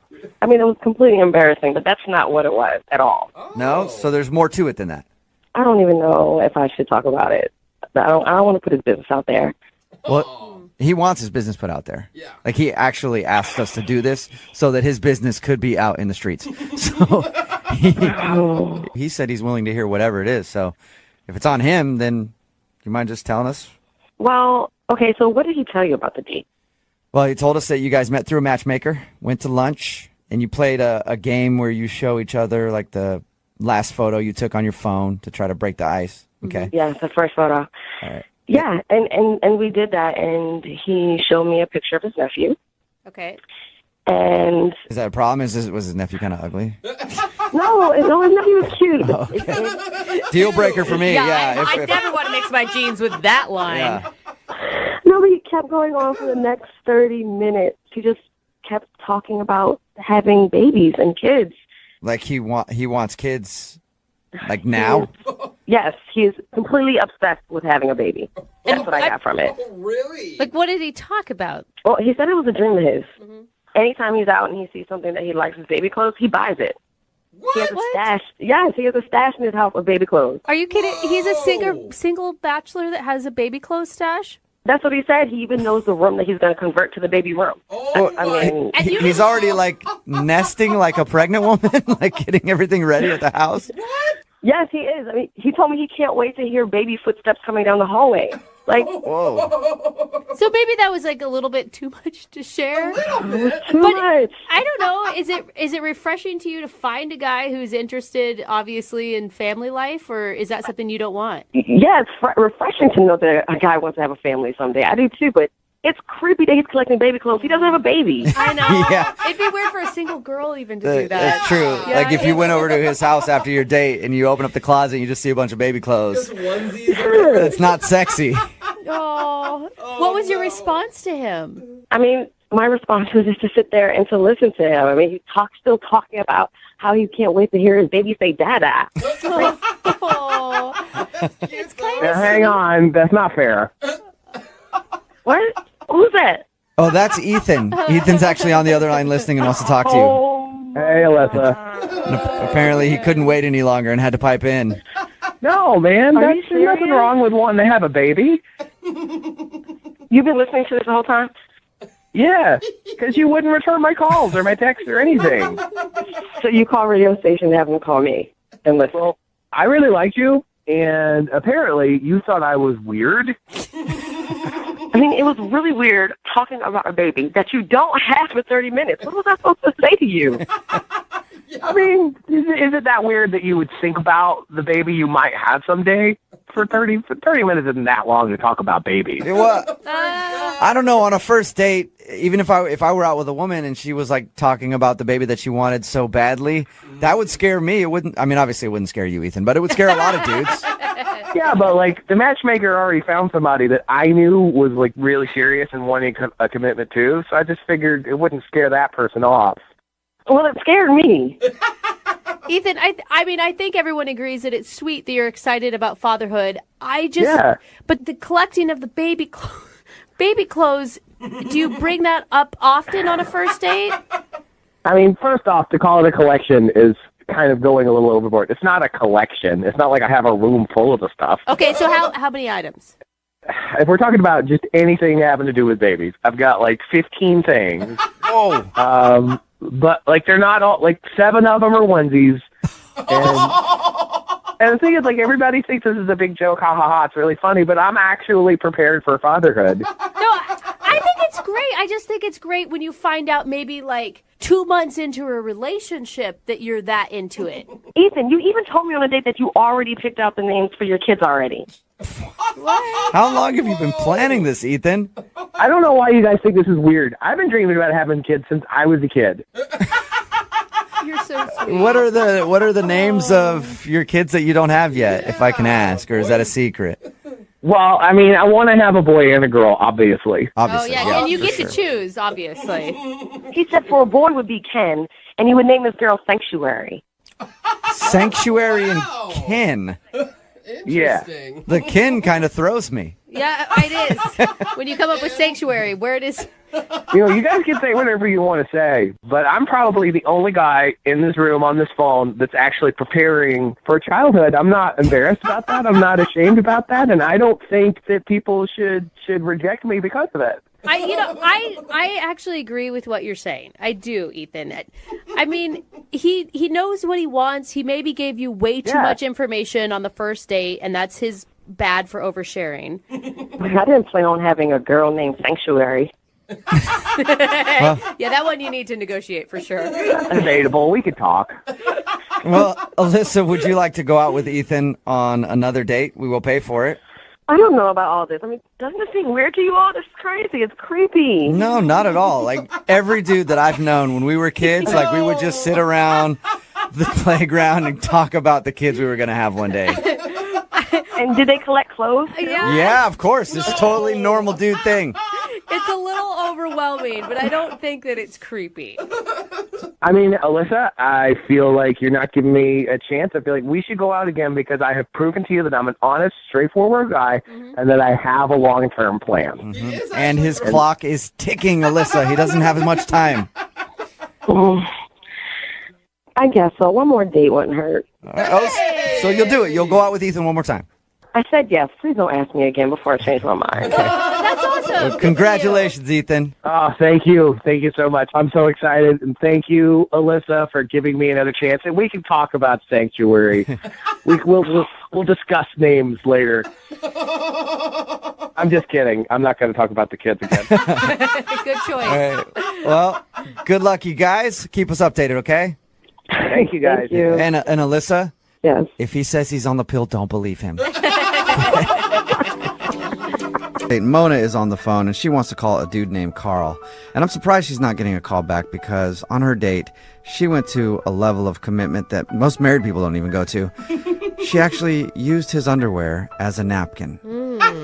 I've been in a lot of long relationships. Never done that once, so I'm surprised because you two definitely shared a moment, Mona. If you missed it, she ended up hanging out with this dude named Carl at a bar. They got really drunk and were like daring each other to do things. She dared him to take off his underwear and bring it back to the table. He did, and then she used it as a napkin. Only thing is, he didn't dare to do that. She just decided to do it, and now she's not getting a call back. All right, Mona, are you about ready to call him? I am. Okay, and this is your first venture back into the dating world since your big breakup. You didn't talk about your ex or anything, right? Maybe a little bit, but not too much. I mean, I just kind of alluded to the fact that I hadn't been on a date in about 4 months. Okay.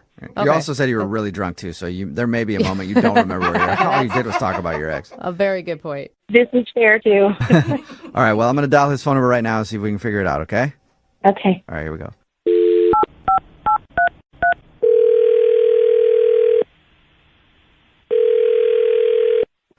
Hello? Hi, can I speak to Carl, please?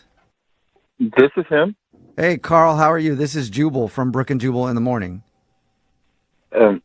Excuse me? This is Jubal from Brooke and Jubal in the morning. It's a radio show. All right. Hello? Hi. What's going on? That's a good question, Carl. I'll answer that. We do a segment on our show called the Second Date Update. That's where if you go out on a date with somebody and then end up not calling them after, they can email us to get you on the phone and find out what happened. And we got an email about you from a girl named Mona. So you kind of understand what's going on now? I went out with a girl named Mona, but right. Now you're not calling her back or answering her text messages. That's why we're on the phone. Mona wants to know if she did something wrong. Let me understand this. Mona called you to call me to find out what happened on our date? Mm-hmm. Yes, exactly. So now I'm supposed to tell you, and then you're going to tell Mona? I'm just asking. Yes. Spread the gossip. Yes. That's exactly what's supposed to happen. Mm-hmm. I mean, that's just weird. Could I take a guess of what I think may have happened while you're not calling her? Sure. From her description, you answered a text from her 20 minutes later, you're at the bar. Were you just hoping for a hookup? No, she was fun. It was a good time. So yes or no? I mean, no, I didn't show up expecting a hookup. No. Okay. Is the reason you're not calling her back because she used your underwear as a napkin? Also a good reason. Oh, my God. She told you that? Yeah, she did. Oh, man. No. I mean, I've never seen anyone do that. I mean, it was funny at the time, but when you say it now, it just sounds kind of creepy. Yeah. I mean, I have to give her props for the delivery. So you had fun with her. You guys had a good time at the bar. Yeah, I mean, I didn't ask her to use my boxes as a napkin or anything, but we were having a good time. We had a bunch of drinks. It was a good time. I just by the end, I just don't think I was feeling it. Is there any specific reason? I mean, your voice just went really high. So well, I mean, I'm trying to think of how to put it. We talked about lots of different things, nothing that was too crazy or anything. Mm-hmm. But she just didn't seem necessarily the sharpest person. And I know we were drinking, so that could have something to do with it. But it just, I think it might be deeper than. I like hearing you try to not say you felt like she was a dummy. Yeah. Well, I don't think she's a dummy. I just think that like there's some things that like she may or may not really quite grasp. I appreciate the effort. I appreciate the effort, but you don't think she's that smart. Is that what you're trying to skirt around? I don't think she's super. Yeah, I mean, I guess like. Okay, wait. Scientist. You guys, do you think, is there any way, Carl, that you think that she was doing, some girls think that guys don't like intelligent women, so they play the ditzy card. It's very obnoxious, but she hasn't been dating in a while. Yeah, I mean, okay, fine. But, like, it seemed a little bit more, like, sincere than just, like... How about an example? Yeah, okay. Later in the night, we were, like, talking, like, after the whole napkin thing, and we were talking about, like, history for some reason, and she didn't agree with how I told her that they count centuries. What do you mean? She didn't agree. Okay, like, I told her the 19th century was the 1800s, that the 18th century was the 1700s, and she, like, cut me off and was like, that's bull. You're wrong. Started, like, getting, like, pissed off about it, like, I was somehow like making up things. Did she not did she not understand what you were saying, maybe? Well, at first I was like, okay, are you drunk? And let me say it again. And she was like, no, you're wrong. It's the 20th century because it's 20 whatever. And I was like, okay, no. Wow. And so I tried to like explain it forwards, backwards, whatever, and she just kept getting more and more irate and telling me I was stupid, and it was like I was just making things up, and I was it got to the point where she was just like, let's agree to disagree, and I was like, let's agree to disagree. Why is there so much of that in the world right now? Let's agree to disagree on like facts. Yeah. Well, I was like, you're the only one disagreeing. Like, I didn't want to get other people involved because like we just met. I wasn't like trying to belittle her, and like she just kept arguing, getting more belligerent about it as it went on. Whoa. Okay, so she was actually getting angry with you. Not like physical, but close. It's like, how is this the first time that it's come up for her? Yeah. Maybe she avoided talking about history. I don't know. That's a good question. We should ask her about that because, Carl, guess what? Mona is actually on the other line listening and wants to talk to you. What? Yeah. Yeah. Unless she... Hi, Carl. Yep, she's still there. Hey, Mona. Yeah. So I'm not intelligent enough for you? Oh, is that what you're trying hold to on, no. It kind of came down to the whole thing about the centuries. But you're wrong. It's not about not being intelligent. I'm not wrong. You are wrong. Mona. Okay. We're in the 20th century. You know when the movie opens up and it says 20th century? It's because we're in the 20th century. No, that's just the name of it is 20th Century Fox. Or whatever. That's the name of the company. Right, and that's when it was founded in the 1900s. Wait, so Mona, you're saying if a movie comes out and it's the year 21 something, it's going to be changed to the 21st century movie? Absolutely. Oh. Mona, are you trolling us? You can't honestly believe that. Guys, you know what? I went to college. I got an A+ in history. I know my centuries. There's no way you got an A+ in history. I totally did. We are in the 20th century right now. In the 1900s, it was the 19th century. Well, when you're first born, like till that anniversary of the day of your birth, are you 1 year old? Yeah, it's your first birthday.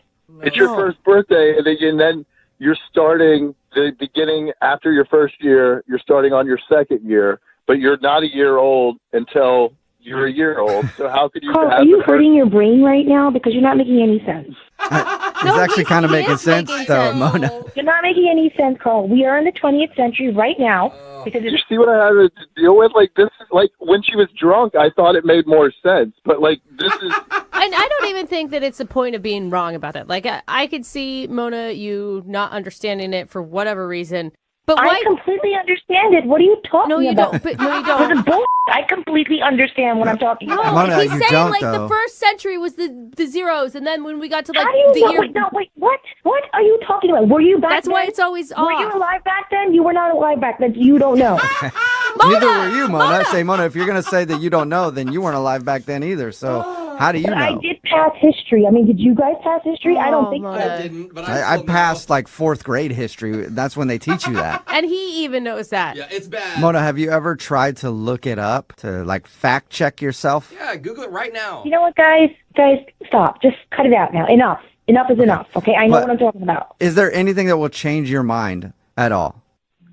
Maybe when we go into 2100, then it'll be the 21st. Oh my gosh. Can we This move is on what's from so the numbers? frustrating right now. Like, Mona, why can't you admit that you're wrong? I don't understand that. This isn't about even the centuries, because you know in the back of your head that you're wrong. You know what? I'm not wrong. You guys are just trying to brain shame me right now. It's kind of bordering on bullying, by the way. Brain shaming.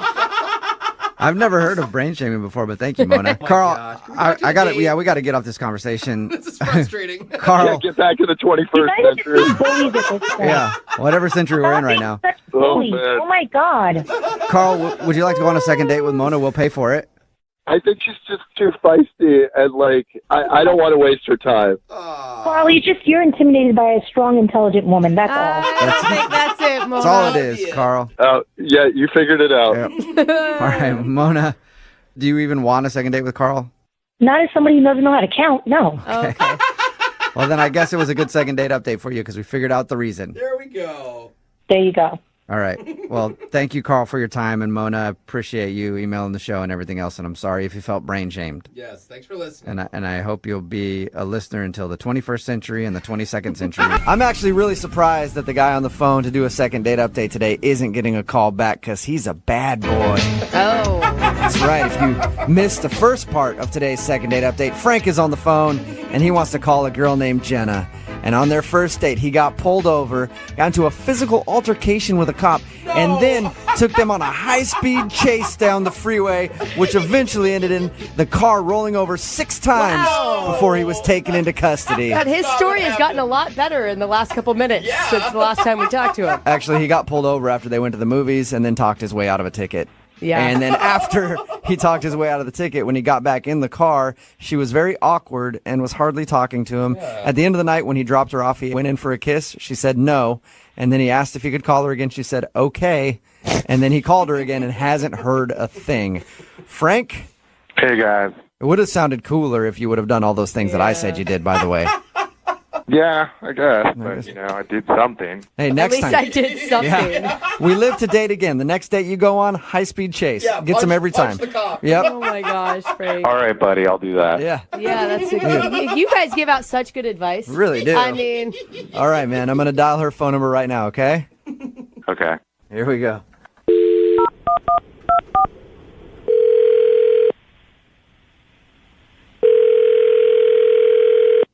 Hello? Hi, I was looking for Jenna. Hi, this is Jenna. Hey, Jenna. What's going on? Not much. May I ask who's calling? Sure. are you going to answer her? I don't know. I mean, you can ask. Oh, you're waiting. Would you like to know who it is? Who's calling me? What's going on? This is Jubal from Brooke and Jubal in the Morning, the radio show. Are you serious? Yeah. How are you? I'm fine. Why are you calling me? I'm calling you because one of our listeners actually sent us an email about you. His name is Frank. What? Yeah. His name is Frank, and you guys recently went to a movie together. Yeah. Yeah. And Frank told us that after your date, he's been trying to get a hold of you because he would like to see you again, and you haven't been responding to any of his phone calls or text messages or anything. Oh, my gosh.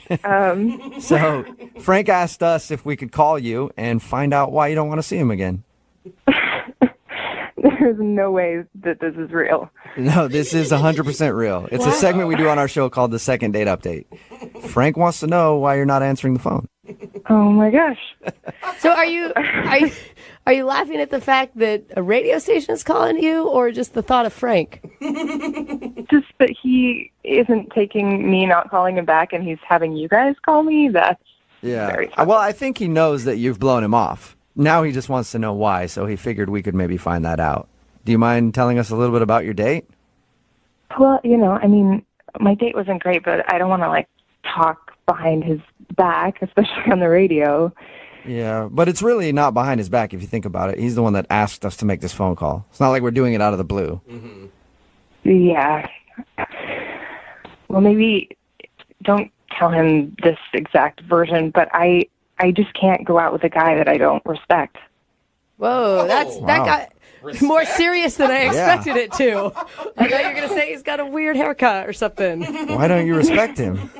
I mean, I don't know how much he told you about the date. Okay, he told us that he took you to a movie, and then there was an awkward moment when he got pulled over for like having a brake light out or something. And then he talked to the cop, got out of the ticket, and when he got back in the car, he said that you were very cold to him. And then you wouldn't kiss him when he dropped you off, and then he said that you haven't answered his phone calls. That's pretty much it. Okay. That's a lot, isn't it? Yeah. Yeah. You want me to tell you his theory on why he thinks you're not calling him back? Sure. Because I guess he's been like racking his brain for reasons, and he was thinking that maybe the cop that pulled you guys over was somebody that you used to date. Are you serious? Yeah. Oh my God, that's so extreme. So you're laughing at that. I'm guessing that's not the case. You didn't date that cop? No, I did not. He just can't figure it out because according to him, everything was great until he got pulled over, and then after that, you were weird. Well, he thinks I didn't see what he did, but I saw it. What did he do?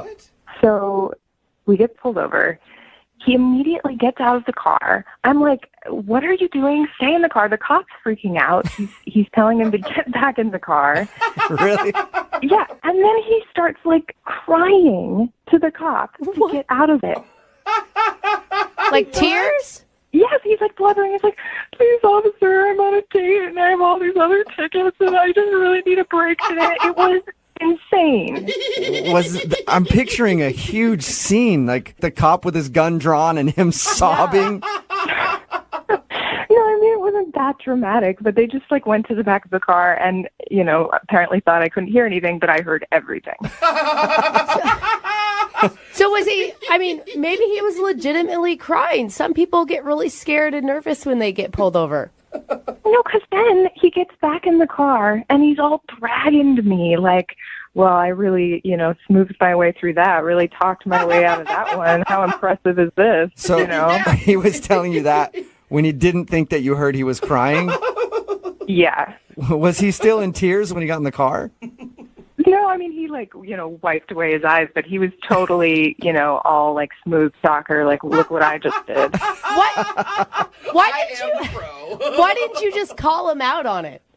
I don't know why I didn't in the moment, but in my mind the whole time I'm thinking, did you just really cry to get out of the ticket? The cop was even like, this is awkward. Yeah. I got to get out of here. It worked. He didn't get a ticket. I think it's a great move. Well, yeah, he didn't get a ticket, but he also didn't get a chance to go out with me again. Well, thank you for telling us your story, Jenna. I do also want to tell you, I hope that he's not crying right now, but Frank is actually on the other line listening to this conversation and wants to talk to you. What? Yeah. Frank? Yeah. Wow, Frank. Oh, my God. Is what Jenna says true? You thought I was crying. I mean, are you a moron? Like, it was fake. I just Excuse tried me? to get out of the ticket. It's called acting. You know what I mean? Did you just call me a moron? I just told them what happened. Yeah, I did. Are you... Okay, well, now not only are you sad and pathetic, but you're also rude. Well, what was I supposed to do? You were like, you know, we get pulled over for like nothing. You're doing nothing to help. You're like freaking out like it's like an earthquake or something. Whoa. And, you know, I was What kind of man are you? You can't even handle getting a ticket. You just speak to the officer, you explain the situation. It's not that hard to do. Yeah, well, you know, you could have like gotten out or done something like, hey, you know, show them some cleavage, you know. And What? Are you kidding me? Frank! Yeah, that is the least you could have done, you know, like just show them boobs. Then I wouldn't have had to be, like get out of it. So you're blaming her for you getting out of the car and crying to the cop to try to get out of a ticket. And you're suggesting that I flashed this cop? Are you kidding me? All she was doing was just panicking the whole time. She was just freaking out the whole time, and she was my like, God. "Oh Okay. my God!" I wasn't freaking out. I was just sitting there like anyone would do when they get a ticket. You were the one who was totally freaking out. Yeah, no, I was the one who handled it. Handled it like a 16-year-old girl. You know what? I was proud of myself, and you should be proud that someone handled the situation. I didn't know what to do. You're sitting there wailing to this poor cop about how you've got all these other tickets and you're on a date, and how can I possibly respect you when you get back in the car? Jenna, you're obviously not used to going out with a real man. Frank, are you just really embarrassed? Is that why you're being so aggressive? No. Jenna said I was crying. I was not crying. I was fake crying. Okay? There's like a major difference. Oh. Hey, Jenna, I would love to ask if you guys would like to go on a second date. Jenna, would you like to go out with Frank again? We'll pay for it. No. Oh, what are you talking about, Jenna? What good are you if you can't use your boobs properly? You know what? I thought you were cool. You know, like we laughed about the Ghostbusters and like laughed our tails off, and you're just like, you know, have no respect for someone taking care of a situation and handling it like a real man does fake cry.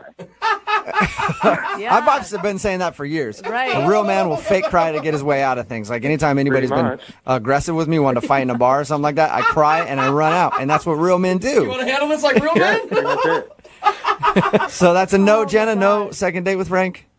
No, and good luck to him finding someone who will. Oh. Sorry, Frank. You know, Jenna, that's fine. I don't care, because if I had to do it again, I would fake cry to another cop, whatever I have to do. All right, well, it wasn't a successful second date for you, Frank, but you did help us learn a lesson today. That fake crying is the manly way to get out of things. Thank you. Appreciate it.